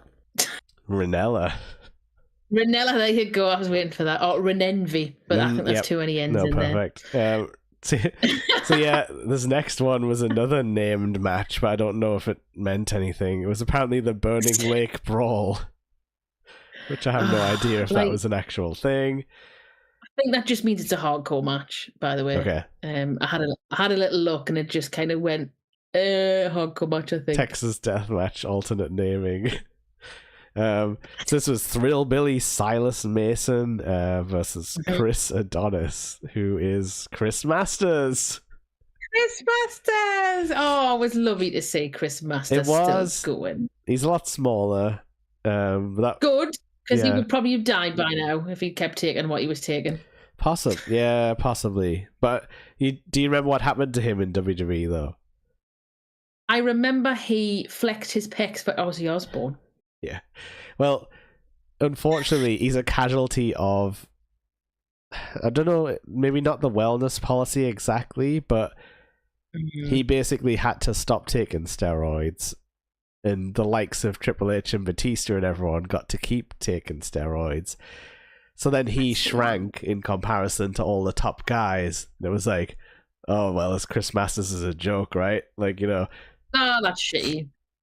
It is shitty because it's literally like Triple H got the good treatment, like, and you know, all the Evolution guys were like, haha, we're amazing, and you know, the mid card like had a closer eye on what they were doing. So yeah, his gimmick was, you know, the unbreakable full Nelson finishing move, and it's like, yeah, he kind of got that whole thing stripped away from him. But yes, it was nice to see him. He looked happy. It was. He looked well. And like you said, he looks slimmer, but he looks well. Still strong though, yeah. Yeah, I'd rather see a wrestler who was slightly smaller than he was in his peak looking well than a wrestler still pumping like roids at 40 odd and 50 who looks like he's fucking red faced and he's about to blow up. Oh yeah. So well done, Chris. I'm glad you're happy and healthy. That's what I say. Yeah. But okay, so Ricky Martin came out with the Thrillbilly, who I'm going to call him. Ricky Martin did. Wait, who was it? Ricky Morton? Do you mean Ricky Morton? Oh, what maybe. I blame the fever. Martin. No, you don't. He's cancelled. He's cancelled. We can't have him. I want Ricky Martin to come in. Lock up your cousins. Yeah, so this was where Mullet Grandad came out and was like, I love my son. Like my fake son. Aww. He did look really proud of him though when he was like hitting moves. He was like clapping and stuff. Ricky Morton, like, I have so much respect for the fact that he has kept that hair since the 70s, man. Do you think it's the same hair? It's either the same hair or he's bought the best like Russian horse hair off the internet and it's just been diligently attaching it to his scalp every single fucking morning and he gets up. Either way, respect all round. Or it's like just glued there now and it's like it's not letting any of my hairs go. Or he's got one do they call it instead of wigs these days? A hair system. Ooh, a system. Know what they call it? No. Yeah, he doesn't seem like the kind of man to put a system on. You have to carry it around in his suitcase with him. Thrillbilly also has a sports mullet, I noted down. It's God, his mullet is. It's all for insane. Performance, like that reel I sent you on Instagram where there was the slow motion runner. No hair went in his face at all. It was a football player, wasn't it? Yeah. That he sent as an functional NHL. NFL. I don't know what it was. Silas Mason's. Obviously, it works for his gimmick though because he's a thrillbilly. Yeah. So of course he's going to have a dirty mullet. The one thing I did notice about Chris Masters, just before we get into the match a bit more, is his outfit looked like something Shawn Michaels might have worn in the 90s, but like it shrunk in the wash. No, you're right. Like it definitely had that vibe when he used to wear like all the shiny like metal bits. Yeah. he'd strip it off and all that sort of stuff. He just didn't have he didn't have one of those weird hats and like circle glasses, so he didn't steal it completely. No, but yeah, I couldn't tell if that was fancy dress or if that was part of his normal thing. But I guess it was like he's cool, like a cool gladiator guy, I guess. Yeah. Exactly. He's an Adonis man. He just flexes at your missus and she quims and runs off with them. Or is he sexy Jesus, as his pants said? And there was a chant going sexy about Jesus. Oh my God. There was a person the woman, in this match. You picked up on it. I mean, how could you not, like? God. Fucking hell. It was like you know that woman who used to follow Kenny Omega around and just be like, Kenny, like every few seconds. Like, people need to just stop embarrassing themselves. I'm happy that you're watching wrestling and that your favorite wrestler's there. But like just like every 4.5 seconds, wooing every time Adonis did anything. And then like when it was turned round, she was like, I hate you. I was like, oh, shut the... Like, if you were with her, what would you do? If you were with her in the audience, what would you do? You would hope they would only do it once, but then as it goes on, I think you would like lose the will to fight back, would you? But if you were there with her and you were her friend, would you not like say something or like fucking remove her from that room? I might just sidle away, edge away, just leave her there. Woo! Go to the bar. But yeah, apparently biggest Ruthless Aggression fan in the building. Favorite era. Maybe she really like the peck dancing. True. I didn't. I was going to say I didn't write down too many moves, but I do remember liking the action. There's also similar, a nice big power bomb from Thrillbilly. I think it was like a gut wrench thing, but because you like slamming someone like Adonis down, it just makes a big nice clatter on the ring. You're like, I do enjoy Silas Mason's aura generally. He's very intense, but he's not like a cringy intense. And he's also he's got a long pant, you know, when it's like a Jim Duggan, it's quite high on the belly button, and I quite like the long pant. Regal had a long pant as well. I did notice so very early on. I like butts, so I noticed these things. His little right bum cheek was just slightly peeking out of his underwear when, at the very beginning of the match. But I thought it was decent. It was no special. It was probably better than average for this show. Quite solid. I think Thrillbilly got his nose bust as well, so I don't know if that slowed down the start of the match. I think it looked cool though. It looked cool, but it also looked like it might have been a real bop on the nose, which isn't great for like your vision or anything. No, and it was intense enough that when they did the moves, you felt like they really meant what they were doing. Like you mentioned, that power bomb made a really nice whack, and then obviously the blood, the accidental blood, probably just made it sort of. We also didn't get a master lock. It was broken. Yeah, he escaped it. Which it is kind of easy to escape a full Nelson, but I would have maybe liked to see it. But if they protected it, maybe it's unbeatable in NWA, so that would have been over. Yeah. Because they don't want him like getting out of it fully, because then it would mean that, the master lock, you know, anyone can get out of it now. So they're sort of protected. Yeah, I think Triple H has broke it before. If that makes you. Well, fuck him. He's broke everything because it's him, innit? That kicked out, you know, it was easy. So then his finishes, the Hillbillies, there's the thrill ride, and it's kind of like, is it like Abyss's finisher, like the black hole slam, but he just does a bunch more spins? Yeah, I think it's pretty similar to the black hole slam, but like you said, it's more like a few more rotations on it. Like if Boss Man did a little spin, like on his slam. Oh, Ray. Yeah, if he did one. We'll call it the Boss Man Thrill Ride. Slam. I did see there was a couple of moves. Sorry, I've just noticed on my notes. Right. There was a really nice clothesline off the railing on Adonis by Thrillbilly, and there was a nice suplex on the outside, which, because it was on the wood, had a really nice like bonk. Yes, I remember that one, and there was some guys in the crowd being like, I think he smacked his head sort of thing, because it did make a big bonk noise. proper bonk noise. I mean, padding, I'm fine with people having padding on the outside because it is quite dangerous, just flinging yourself off a ring, which is quite high. It still looks horrible even on the pads. Yeah. Even on the pads, but when you just hear that woody noise, you think, ooh, yeah. Maybe it's got a bit I'm more. not a masochist. No, yeah. I was this. Or anything. But I thought this was a solid little match.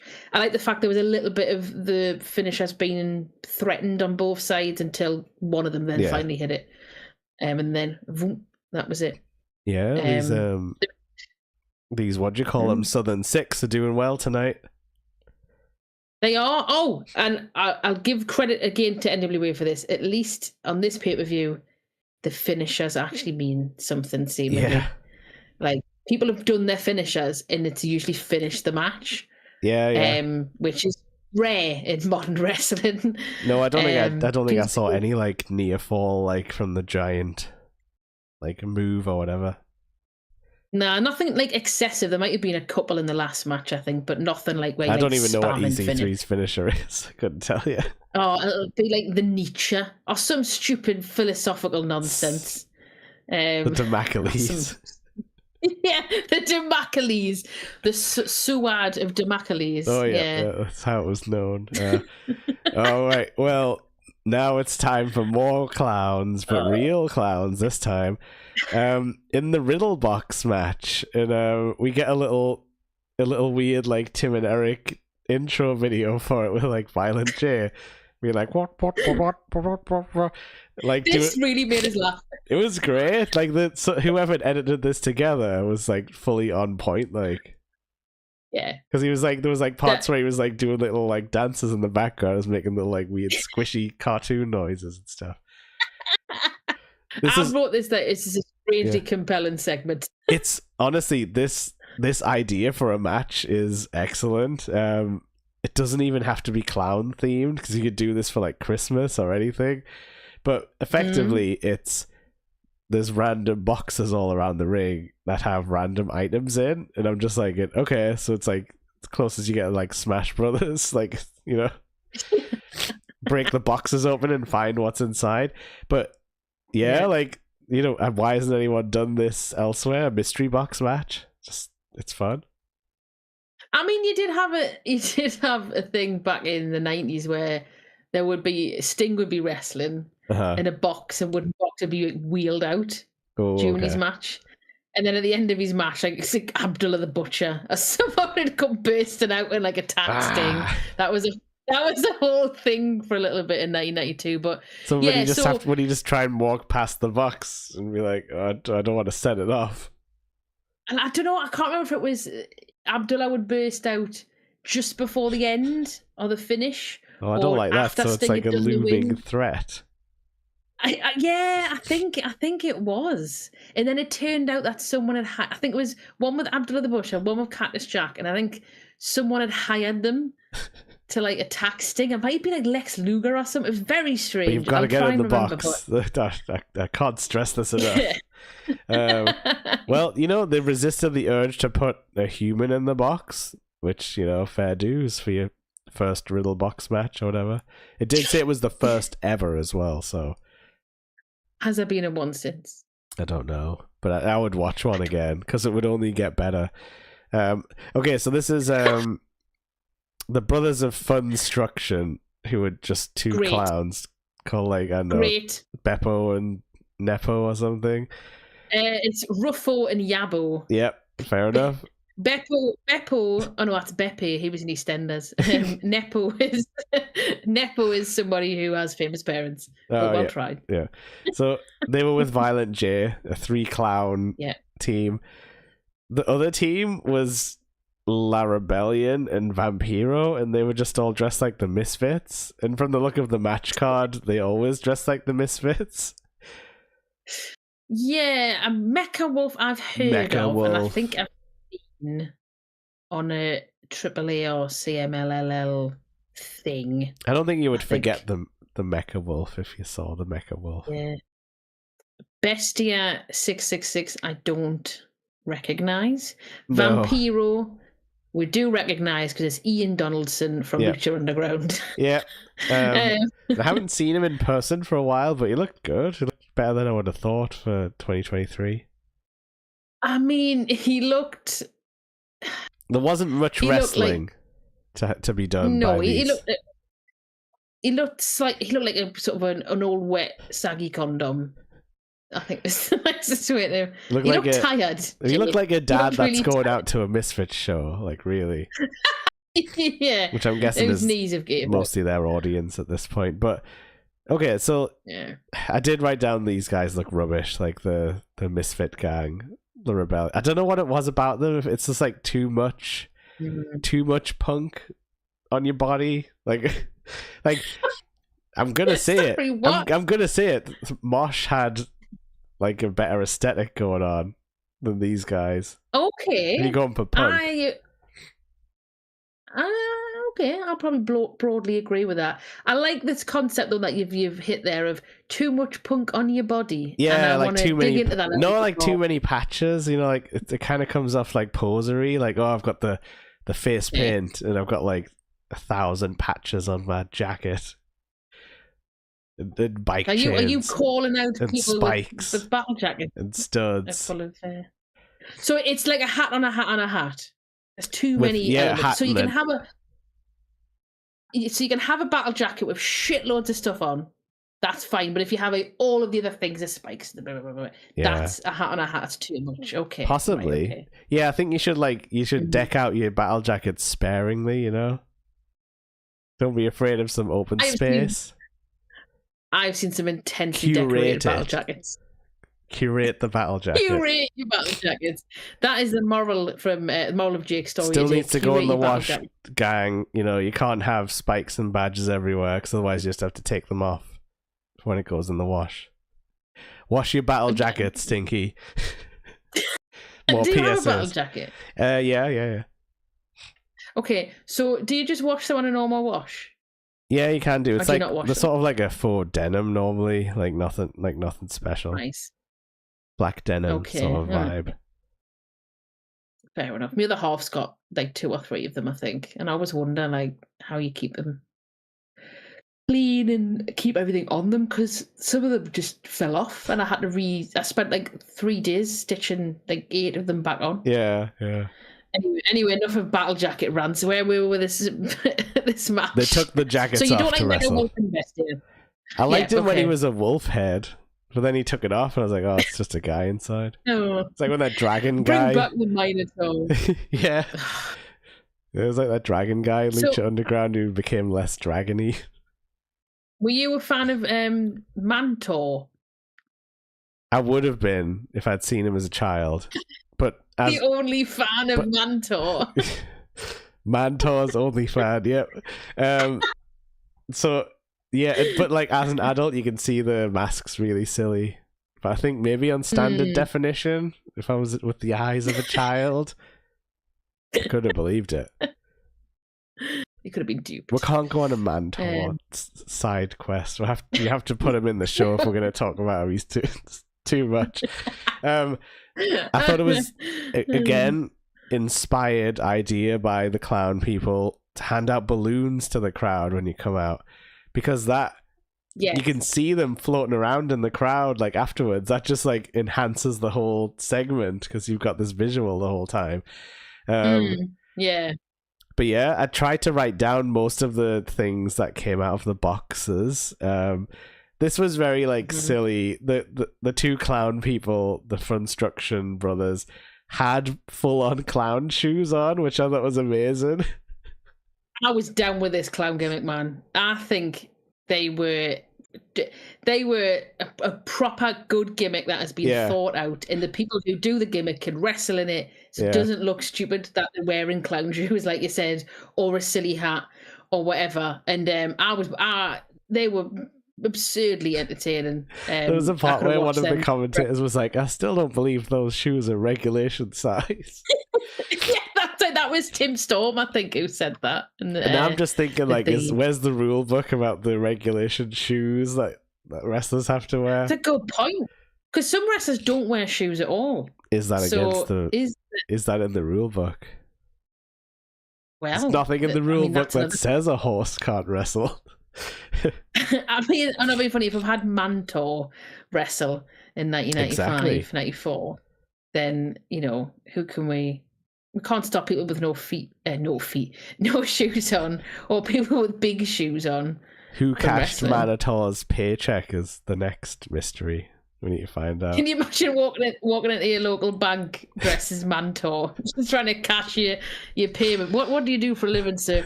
I'm a wrestler. Pardon? I'm a wrestler. Can't show my face. I'm sorry, you can't take your mask off. It's a whole thing. I can't break kayfabe. Can't break what? Kayfabe. And then they just, I can't cash his check. I must leave. I need my meat. Anyway. Then he just runs off like the Hulk. Okay, so I noted down a slingshot with ping pong ball attachment. That didn't really work. Yeah, they fucked that. They just started throwing the balls, didn't they? I think if I had won, it looked like it really hurt him, so I think they stopped. No, they kept. I saw the first one. He pinged it, and it just kind of came back to him, or didn't go very far. I think people were getting hurt, so they're like, let's just cut this. Bad idea. Lightsabers. More balloons, which just floated up into the sky, which was quite a funny visual, because they thought they were going to get something good, and then just floated away, and huh. Rubber chickens, which they didn't. I don't think they used to the full potential. Because I feel like you could have laid them all out and done a big slam, and then it would have been afterwards. That would have been really funny. But I don't know if that would have picked up on the mics. But there was ICP merch in one of them, so they started throwing dolls out and T-shirts to the crowd. There was a snare drum for me and Sloop, the drummers. He did all right. Could have done a slightly better role, I think, on there. Yeah, he didn't diddle very well. But they were like, isn't he the guitar player? So it's maybe they don't have a drummer in the Misfits. Yeah. Do you need a drummer if you're part of the ICP? When it was the other ICP. Guys, it was the La Rebellion. They don't seem drummer types. They seem like the types that would have an acoustic guitar but not actually know how to play it. Oh, pauses.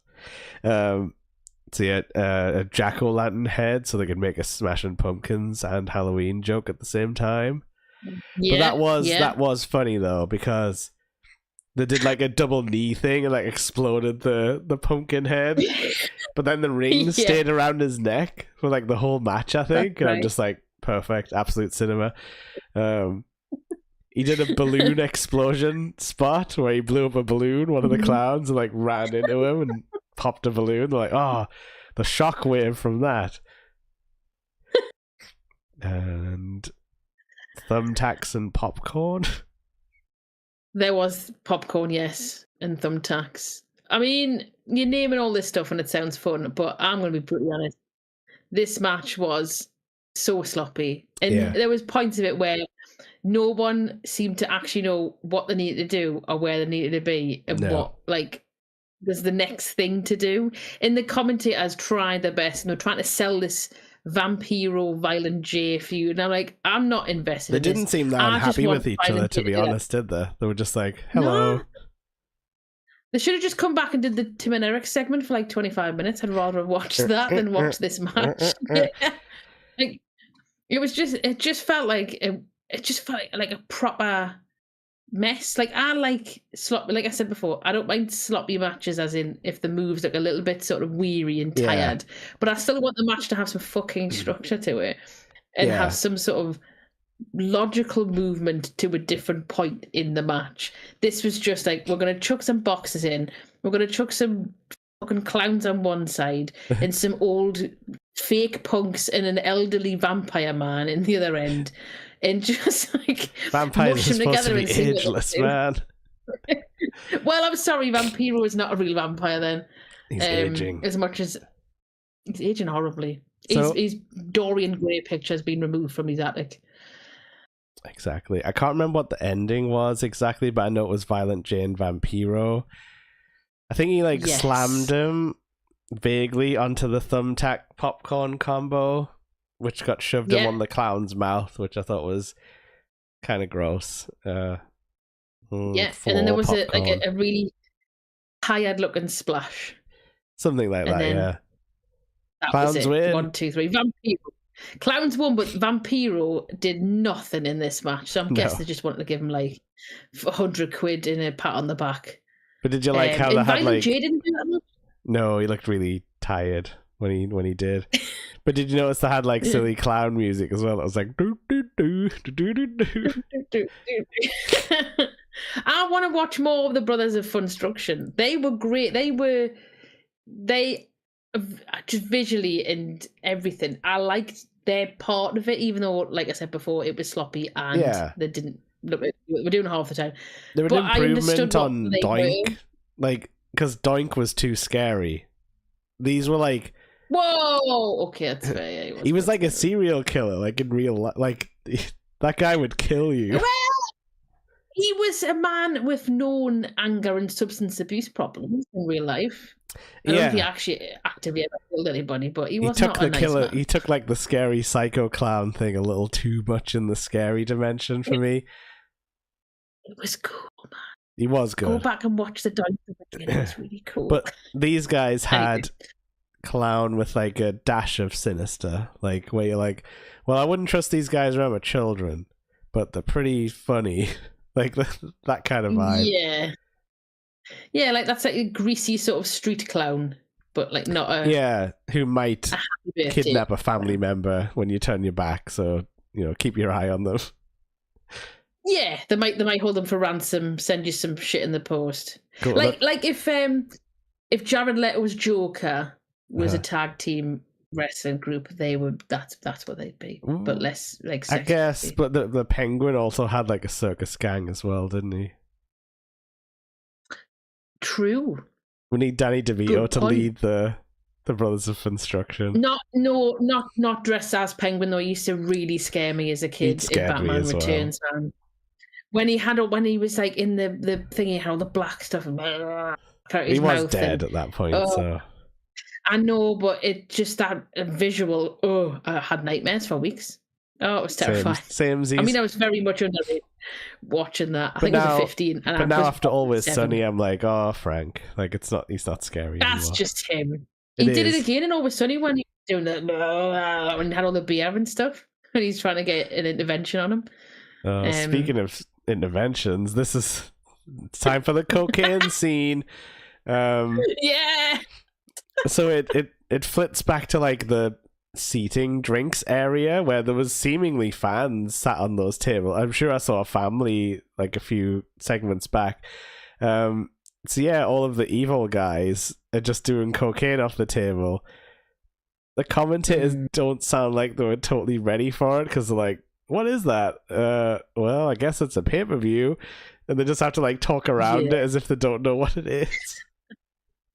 This is the infamous segment that allegedly lost NWA a TV deal. Yeah, it apparently got like didn't NXT get the sort of the deal instead? Because it was CW, I think. Yeah. The station or whatever they have, the cable station or whatever in America. But I like the idea of what you just mentioned before. There was a family sitting there, and I can imagine the producers just coming over going, "Can you just move for a bit? Because we want a bunch of people just to come along and snort some Class A's off a table and off a spoon." Yeah. And one of them's a gimp and one of them's like the devil incarnate. Thanks very much. Just pop over there for the next sort of 10, 20. It's not real toot, though. You can tell it's not real toot because there's a bit where James Mitchell literally sticks a tablespoon of it under his nose and sniffs. And if he had done that, he would either have a terrible nosebleed really quickly or he would keel over backwards and start chattering or whatever. So I'm wondering, like, what actually was it? Because it's not cocaine. Not a Hell's Cat Hell's and chance it's actual drugs. There can't be that many powders you can. No, that would sting, I think. Flour? That would get all goopy. It would turn to dough. So, just popping out a big dough ball later on. I don't think there's anything. I was gonna say I don't think there's anything a human could snort up the nose that is good. Like for your inside. So maybe they were blowing it the other way secretly, or I don't know. So do you think they recorded it in reverse? No. Maybe there's like a wrestler way of like slurping it back. But this is just so fucked, though. I mean, like, what were they thinking? Like, it didn't even have anything to do with anything apart from earlier on. He was like, I'm the master of debauchery, and I'm going to do some things that are possibly illegal in 3 Canadian provinces and stuff like that. But he never once said, like, I'm running drugs across the border or something like that. I'm gonna get everybody high. Yeah, that was never anything. I just thought he was drunk and getting sexed up back there with the 4 ladies. Like, that was the implication. Do you think when they were sexing up, they kept the masks on? Possibly. I don't know. They were off later on when they were crawling around on the floor, and I just kept on thinking, like, I don't know if these were like company hires. You know, like, I didn't know if some of these are wrestlers, but I just felt really bad if these were like hired for one night. It's like, can you crawl around on the floor in front of all these weird men? Like, okay. Can you pretend to take cocaine in an event that will become infamous and may ruin your future career prospects? But you made a good point as well. It seemed totally incongruous to everything else that was happening around. Like, it didn't have any effect on the next match. Yeah. It didn't get any effect on the last couple of matches either. So, like, do you think Billy just thought it was funny? It's like, this would be great. But the James Mitchell stuff had like already. Yeah, he just wandered off. They'd done the match. Yeah, they'd done the match. They'd done the like angle of getting the gimp or whatever back. And I don't know if maybe they had something else further planned later on, because it was Samhain and it's Halloween and he's like a devilly thing. Maybe there was something else planned. But where it was and what they were doing, it made absolutely not a jot of sense to me. Yeah, what it was happening, not a jot. And there was plenty of there was plenty of people who could have said, "Is this a good idea? Really?" On the table in the middle of the crowd. Yeah, but you can imagine if someone had approached Billy Corgan and asked, "Do you really want to do this?" He might have went, "Yes, I do." I was just imagining how it speaks. Yeah, we don't know how he speaks.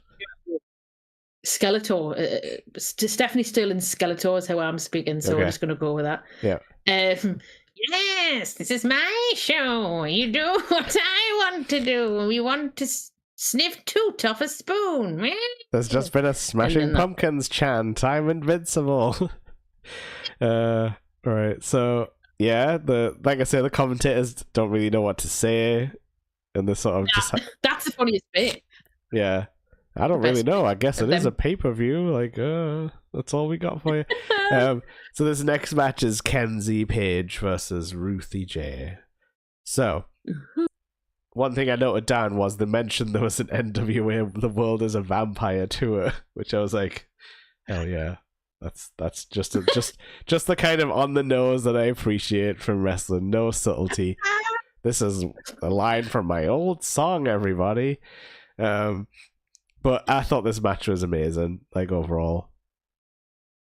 I think so. This was this like a women's title match? This was. I think Kenzie Page is the champion at this point. Yeah. And Ruthie J is the challenger. I think it's the NWA Women's World Championship. Yes. I didn't think it was amazing. I thought it was good, though. It was definitely, apart from the Colby Carino.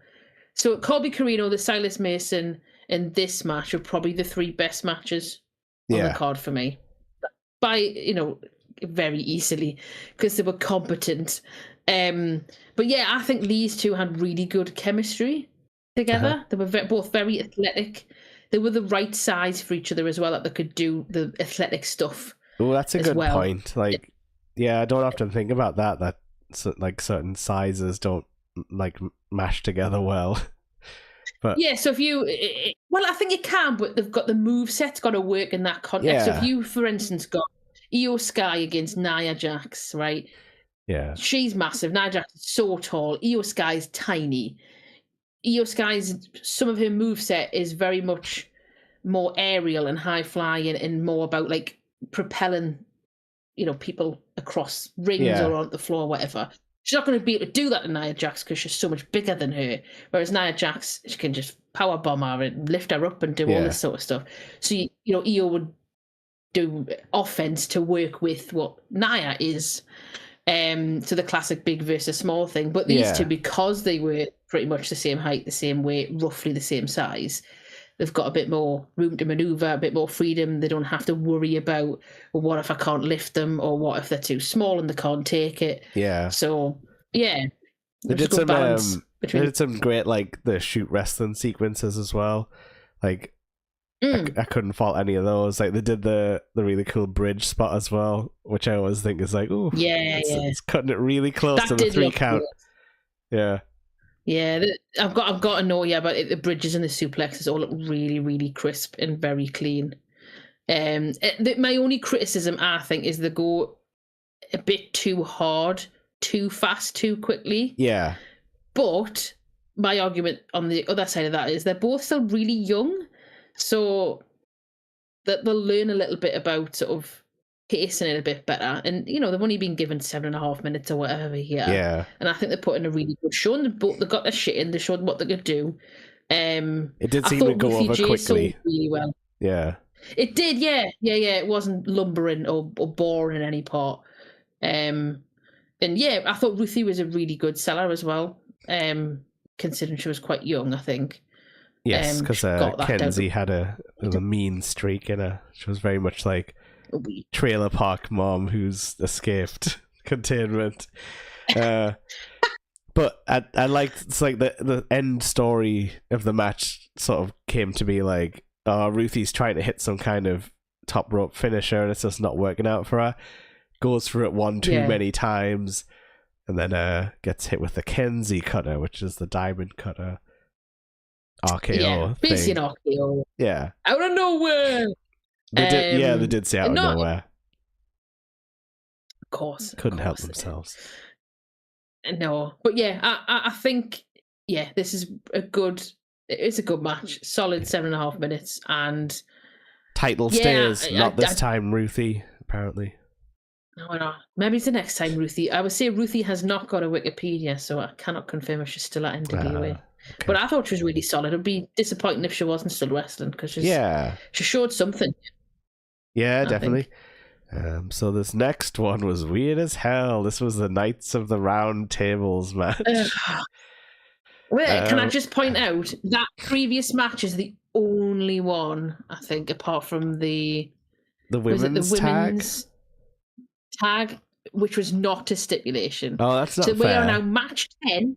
Yeah. 8 matches have been stipulations. But only the men get to play with the gimmicks. That's not fair, really. Okay, so this was Blunt Force Trauma, who kind of looked like the old Assassins gimmick. They were basically Doom from 1990, so that was like Ron Simmons and I can't remember the other guy. But it's like very generic, like lucha masks, no like stuff on the pants or anything, just very like, we're gonna come out and kill you and we have no like flashy gimmick about us. We're gonna blunt force trauma you. Well, they're called like Damage and Carnage, which is very like symbiote names. Literally one of them. That's very, very 80s, that though. Yeah. Very 80s.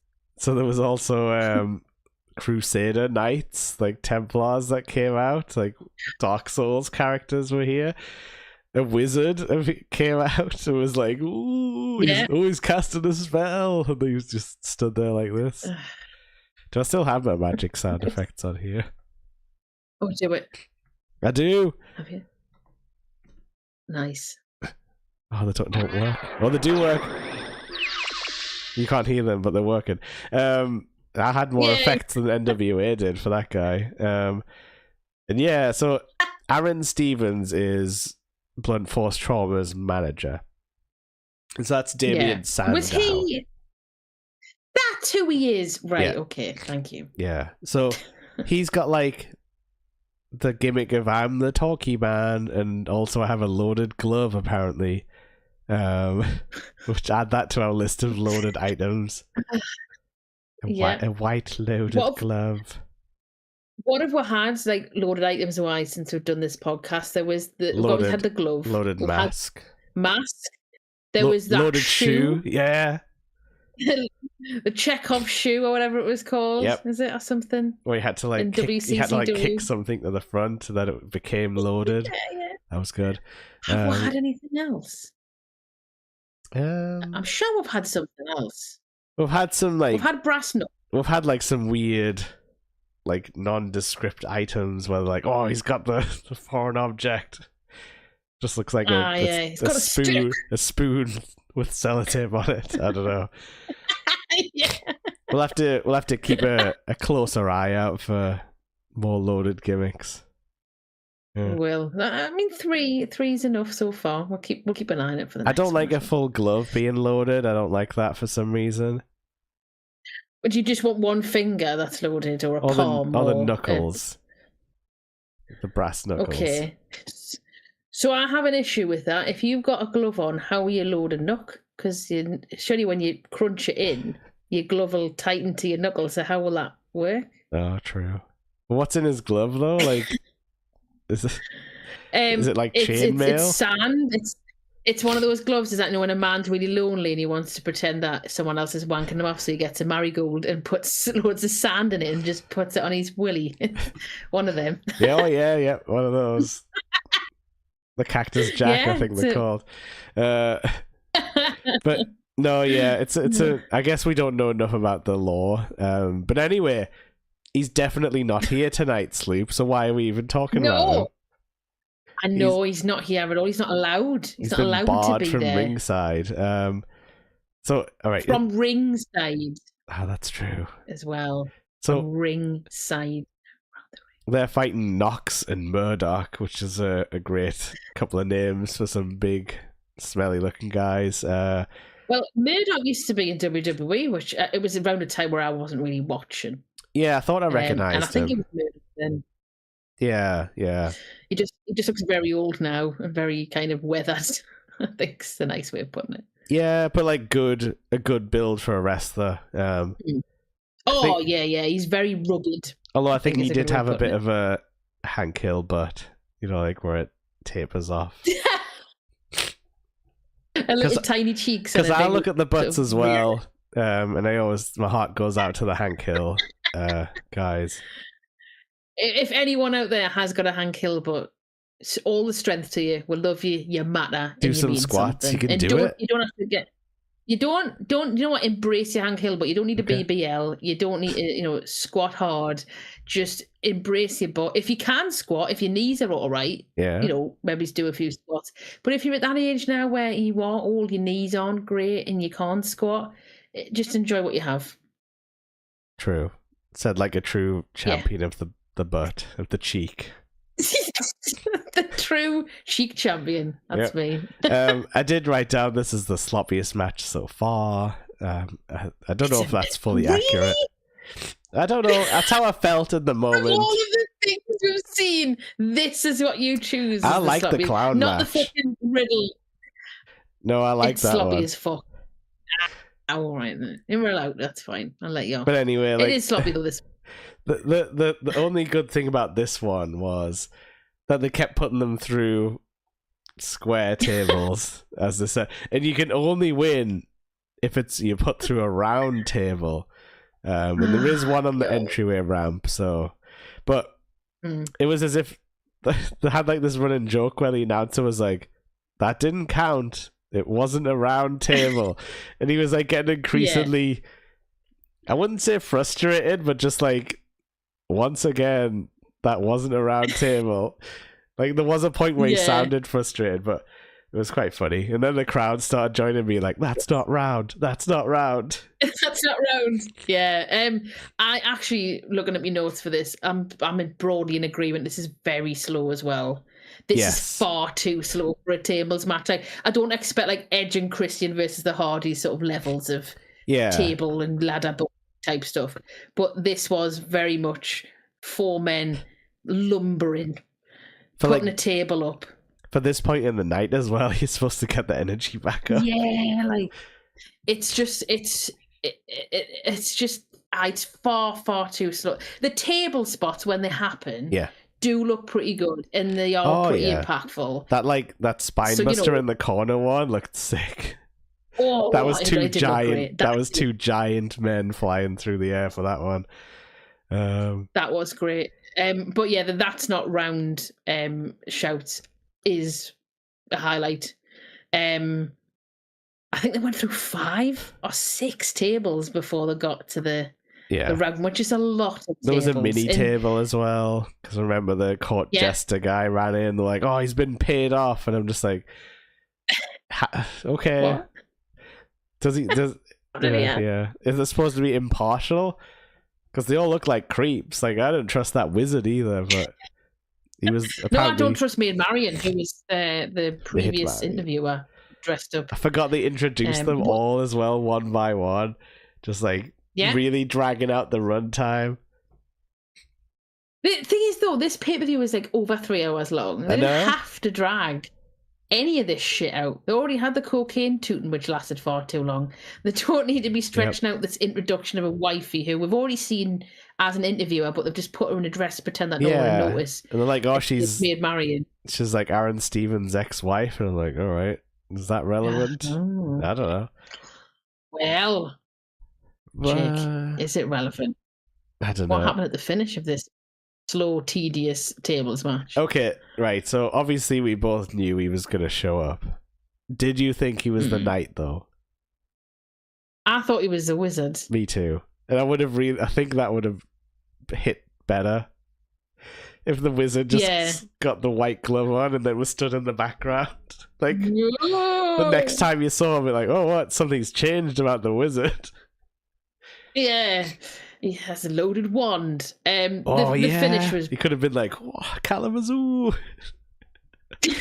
But yeah, so like one of the lads, I think it was what was he?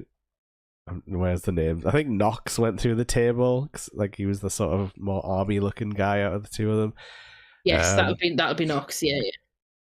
But yeah, loaded glove shot through the round table. All the apples and stuff all fell on top of him, which was pretty funny because you could see him being like, "Get that crap off me!" But yeah, that was the Knights of the Round Tables match. The finish was shit, and it was flat, and the crowd were like, "Oh." But the table spots in the ring were fun, I guess. Yes. If you want to watch some fun in-ring and round-the-ring table spots, skip to the bits where they actually go through the tables. Don't watch the bits where they're just trudging around, setting them up, and then, like, you know, doing what they need to do in between. Because nobody sets it up as good as the Dudley, so it's just, like, diminishing. No. Yeah. No. Right. So, yeah, this was a bit of a strange, weird, slow, and you're right, you made a really good point earlier where you said it brought down the mood because it didn't buoy the crowd up, it slowed it down. Which, when you think about it, the match where you bring out the knights and the wizards, that should have been high energy, but they just all stood there. Yeah, it didn't. I mean, don't get us wrong, it didn't have to be like lucha libre high energy, but it needed to have something. Like, it should have had like a smaller tag team who were a bit faster against the big tag team, like Blood Force Trauma or Knox and Murdoch or something like that. Because then you'd have, these big guys are just gonna put the little guys through the tables, but then it's the little guys that are able to outfox the big guys and get them through the tables. Look out! Here comes the wizard. Anyway, yeah. Oh my God! His wand. He's got his wand out again. He's casting a spell. Look out! Well, do your fingers a camera again. There you go. I did some noises. You can't hear them, but everyone else can. Anyhow, it's time for the main event, which is we get his last. This is the promo where he said the sword of Damocles. Damocles. Damocles, please. Damocles. I like Damocles though, because it sounds like it's a fun thing to say. It sounds like a place. But then it's wrong, but it's fun. But if that was his gimmick, where he always mispronounced things, that would be great. But no, I think he was. Like Santino Marella. Yeah. John Cena. But he didn't do it on purpose. So yeah, this is Tom Latimer versus EC3. He was looking jacked as fuck. EC3's the champion. Yes. Now, EC3. He didn't look well. Like, he had a bit of a right. Yeah. The striation. Oh, too much. It wasn't just me then. Thought he had a little bit of a bubble cut, which is usually a sign of vitamins. Vitamins, yeah. And I liked Tom Latimer. I'll give him credit. Probably my favourite Halloween outfit of the night. Coming out dressed as Randy Savage. And his wife came out as Miss Elizabeth. Yep. I liked that. Because it's Camille, I think, who I think wrestles at AEW now. Did recently. Oh, okay. I mean, yeah, we already said she was pretty impressive earlier on when she speared Matt Cardona. Yeah. That is true. That is true. The commentary as well start talking about body fat ratio of the two wrestlers. Interesting. Like, oh, God. We love to talk about that. Get the calipers out, everyone. Screaming woman. We need to do some phrenology while we're here. The Screaming Woman is back. So the Screaming Woman clearly loves Latimer as well as Adonis. So has a type. Oh, yeah.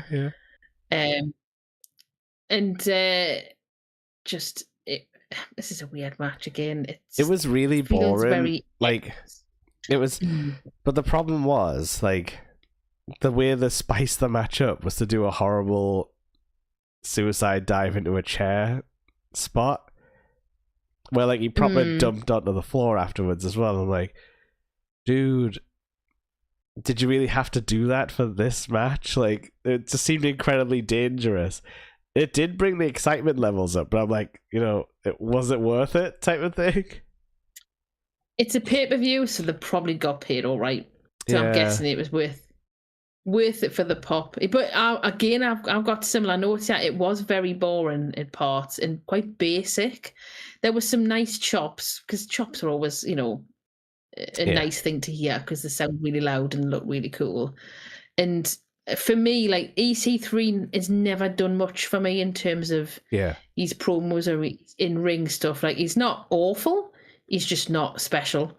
And Latimer as well, I've not really seen that much of his stuff, but from what I have seen, again, he's not the most charismatic. They've got great physiques. They've obviously worked hard and took their vitamins and did their, progressive overloading weights at the gym or whatever they do. But, like, apart from that, there's just nothing I can really latch onto, like, character-wise or mood-wise. I did enjoy chair swing. Oh, I was gonna say, like, there was some sick chair swings in this one, and it was mostly that that woman as well, which I'm sure I wrote her name down. I can't see it. Yeah, okay. Camille, and it was like a big orange chair as well, which I was like, you know what, that pops visually. Fair enough, guys. Like, EC3 did do some, like, decent, like, he did like a triple suplex thing, which was quite good. But then that got me thinking, like, oh, it's his gimmick triple moves because of, like, EC3. Like, imagine if it was that. I can only do moves in threes. He had pretty bad punches. It'd be like Zoolander. Well. It'd be like Zoolander. You can only turn right. EC3 can only do moves in threes. I like that idea. It'd get pretty tiring, I think, after a while, though. Like, I've got to do three superplexes. Oh God! Climb back up again. There was a really nasty like backdrop off the, like, a super backdrop, and I did note down that after it the cameraman got right in EC3's gooch for a uncomfortably long time. Oh yes, I didn't enjoy that. You noticed that, did you? I didn't. I did notice the. It was because he looked almost naked. I think there was just so little pant there. So yeah, him and Silas Mason use very different pant size. Yeah. Like, EC3's trunks are almost budgie smuggler level of trunk, whereas Silas has the long, like, cover yourself up mid pant, which I mean, I get why EC3 probably does it because he's like a physique guy. So the physique guys always wear the tiny, like Ultimate Warrior used to wear fucking tiny little trunk weenies so you could see his shriveled balls and his little broidy guts. But yeah, this is why this is why the women wear, like, tights and, like, fishnets and stuff. So, like, you don't get this view. But EC3 was like, I don't care. I'm sunning myself on the beach. Yeah. Oh God, perineum sunning or whatever it's called. as well, the bit that I really didn't understand about this was the whole like Tom Latimer going on the mic on the commentary desk and grabbing the It was really the off-putting. thingy and giving them shit. What was the point? And they were like, "Oh, he's become unhinged. We've seen him like this before." And I'm just like, "All right, did you need that in the middle of this match?" And that was while Camille was like slapping the shit out of like EC3, where she'd like plopped a chair down in the ring. She was like, "I'm gonna torture this dude," and then the other guy's like, talking creepy in our ears. I'm just like, I don't like this part of the match. Can you move on?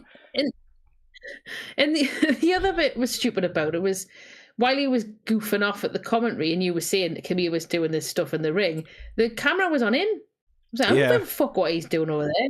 Put the camera on him. I want to see him do the fucking Mr. Blonde Reservoir Dogs thing and cut EC3's ear off or some shit. Yeah, that's what I want to see. This was after he took that horrible spill to the floor, so it just felt like in really bad taste. Like, oh, they broke his neck and now they're gonna push him around. But yeah, so I think Matt Cardona comes in again to try and get revenge on the lady. But hold on, there was, before Cardona comes in, there's about 4 people in the crowd start shouting "Fight Forever," and I just think, what are you watching?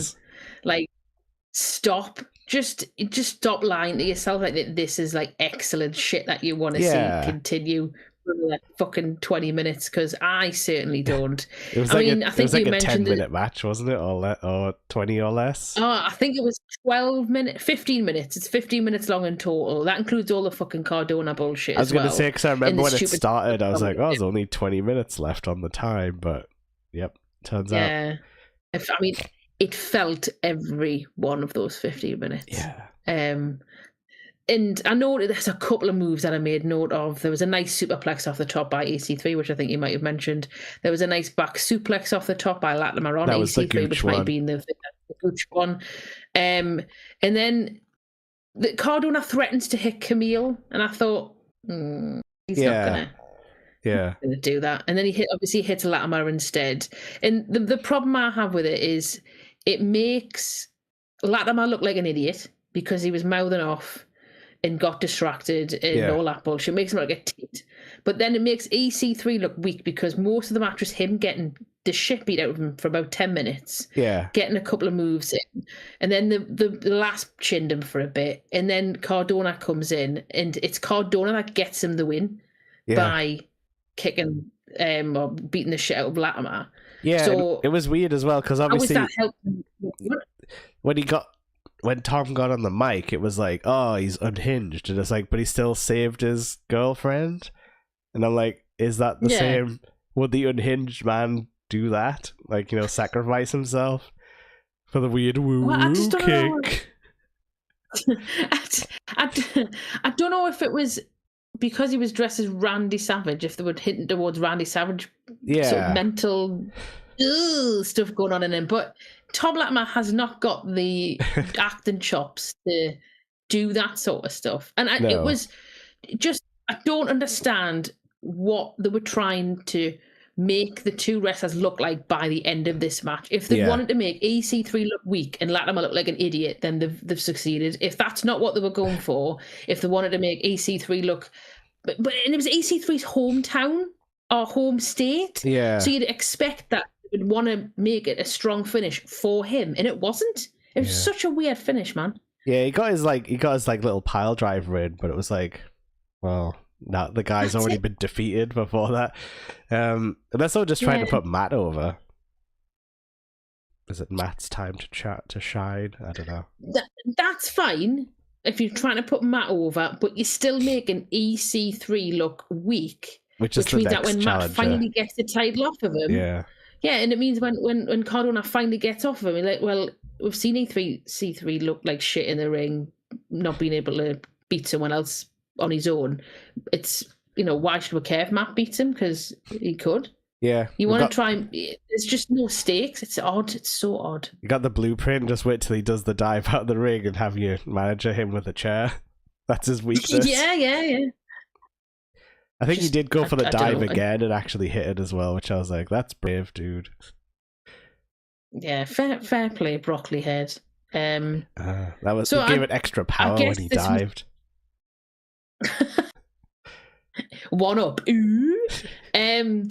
So I'm guessing that the ending is to set up Latimer against Cardona. I guess that's what they were trying to push. Yeah, for like the midweek feud, and then they'll get like a yeah, probably. But then I just don't understand where this leaves EC3. It's just a really. It seems like you might be a bit of a part-timer guy where he just comes in for the big matches. I don't know. Was he not doing control your narrative around this point? Oh no. We're not going to go there. Not yet, anyway. No. What did you think about this finish then? I know I didn't like the finish, but I think like once it was over, I was like, right, I'm never thinking about these guys ever again. But I was like, oh well, I had fun with the pay-per-view overall. It didn't go back and ruin the rest of the pay-per-view for me or anything. Yeah. It wasn't that much of a bad taste. It was just a bit like crap, I guess. A bit meh. It's just a strange ending. I mean, for me personally, Laura, like the whole pay-per-view there was a lot of dog shit in it. Like a lot. It always had potential though, didn't it? Like, oh god, yeah. It never felt like a lost cause. It was just they lost control of things at times. Yes. And it was almost like a car crash that you wanted to watch because you were sort of intrigued as to where they were going to go next because you literally could not predict it. And I will give them some credits. So I mentioned the packages that they had, giving like the little stories. They were pretty solid, and it really helped me understand a lot of what was going on with a lot of the wrestlers who I'd never really seen many of them before at all. The variety of matches, whilst I think the order might have been a little bit wonky in places, I liked the fact that there was a variety of stuff. So you had the meaty ones, you had the slightly faster, high flyery ones, you had the silly ones, the messy ones, the comedy ones. But like I said, apart from like 2 or 3 of them, they were pretty much hampered by really sloppy shit wrestling and weird stipulations or just basic shit that wasn't very interesting to watch. The sound mixing was trash, but its entire thing. The production actually wasn't that good, and the way everything was mic'd up wasn't that great, and the tone was just fucking all over the shop.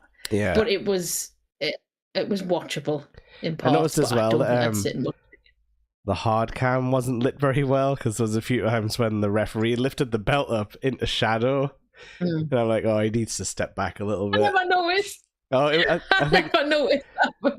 Yeah, I think it was right at the start, actually, like one of the first belts he lifted up was just like in the shadows. I'm like, oh, he needs to step a few paces back there.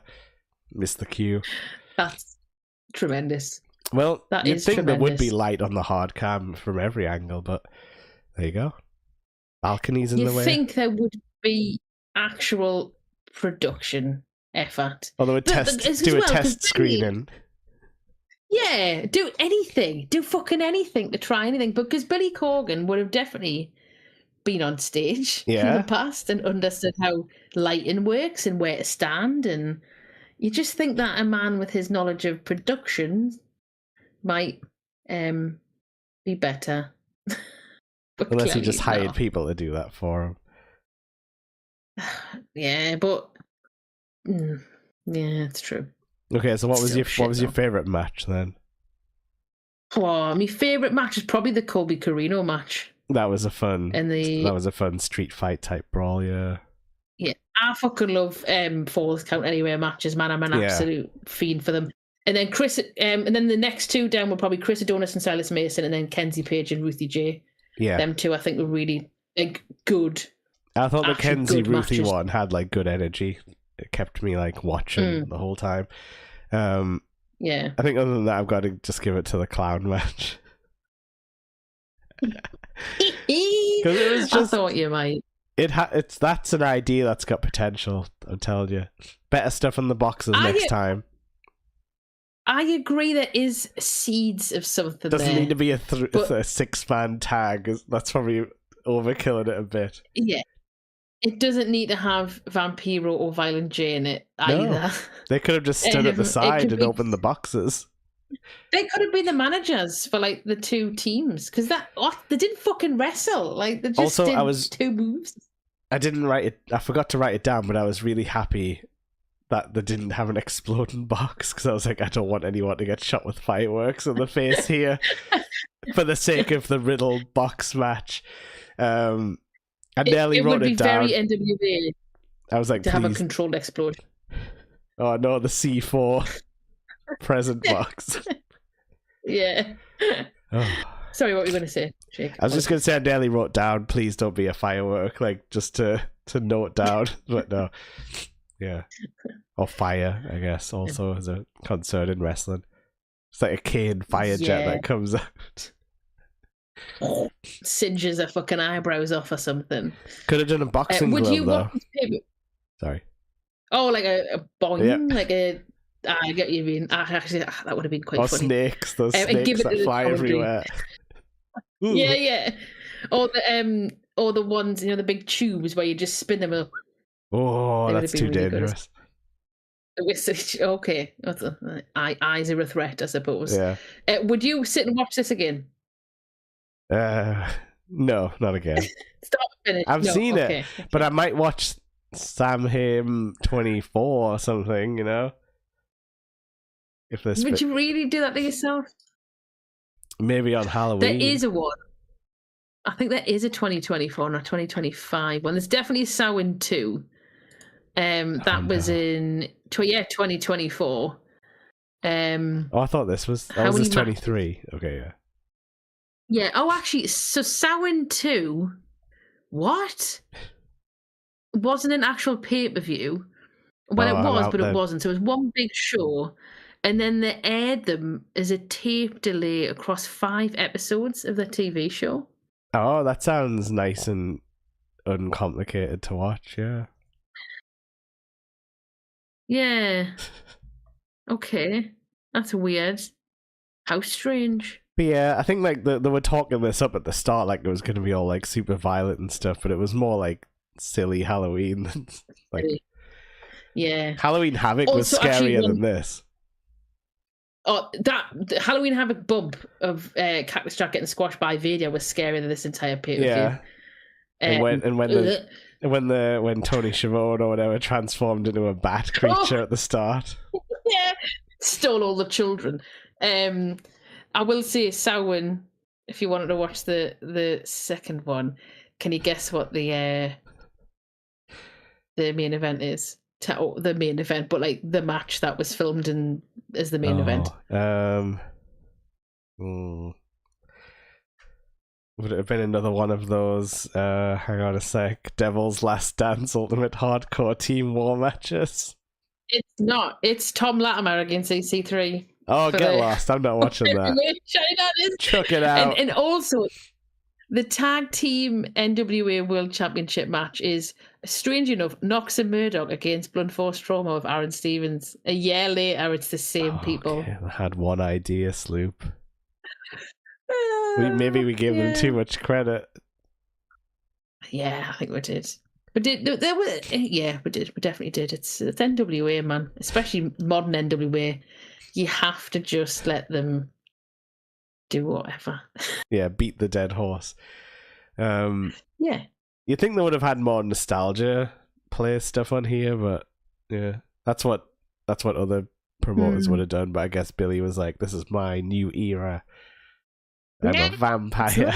I'm a vampire. Well, he brought his own vampire on. He brought Vampiro on, didn't he? That'll be his idea of nostalgia. The world is Vampiro. And on that note, thanks everybody. Can I just say we could use that as the theme song for Vampire Vietnam, that film. He could be the Colonel. He just talks on the mic. I love the smell of napalm in the morning. Is that you, Ian? Colonel Ian. Yes, on that note, we're going to say goodbye. Again, sorry for the Bastion Booger voice, but it is the season. By the way, it's your choice next time. Oh, so you have to get thinking about like to watch, because this dog shit thing was mine. I think, I've been saying it for a while. I think it might be fun for us to finally do Louis Theroux at the power plant. Okay, like the weird weekend thing that he did where he went to the power plant. Yeah, because Louis back in the news. He's still a threat, with his manosphere stuff. So, yes. I'd quite like to go back in time since I've just recently watched one. I kind of want to see. And yeah, it's got all of our WCW faves in there, and we'll get some weird stories about everyone. Yeah. Oh yeah, cool. I'm cool with that, and we'll find a time to reconvene. Yeah. And discuss the nonsense. Probably early May now. Give us a chance to survive. Yeah, recover. And I'm on holiday the last week of April as well. Ooh, so nice. Yeah, early May. Something to look forward to. Don't worry, I'm not going anywhere posh. Skeggers? I can't fucking. No, I'm going somewhere where there's like running water. Luxury. So the first week of May will be suit me down to the ground. Okay. So we can work with that. But yeah, Nerdy Upnot's been a bit quiet recently, but it's because we're all dying. I don't know why. The mummy's curse. Everyone's disease. Yeah. The curse is upon us, but we shall persevere. At least we didn't take cocaine live on the air, so we're not cancelled. I still think it's flour. The dough? You haven't thought of the dough? I get yeast infections in your nose. Maybe it's not. Anyway, leave it in the comments if you know what the gimmick for cocaine, the stage cocaine gimmick is. I'll listen. Yeah. But yeah, on that sticky note, let's get the hell out of here. Back to the start screen. Goodbye, everyone. Bye.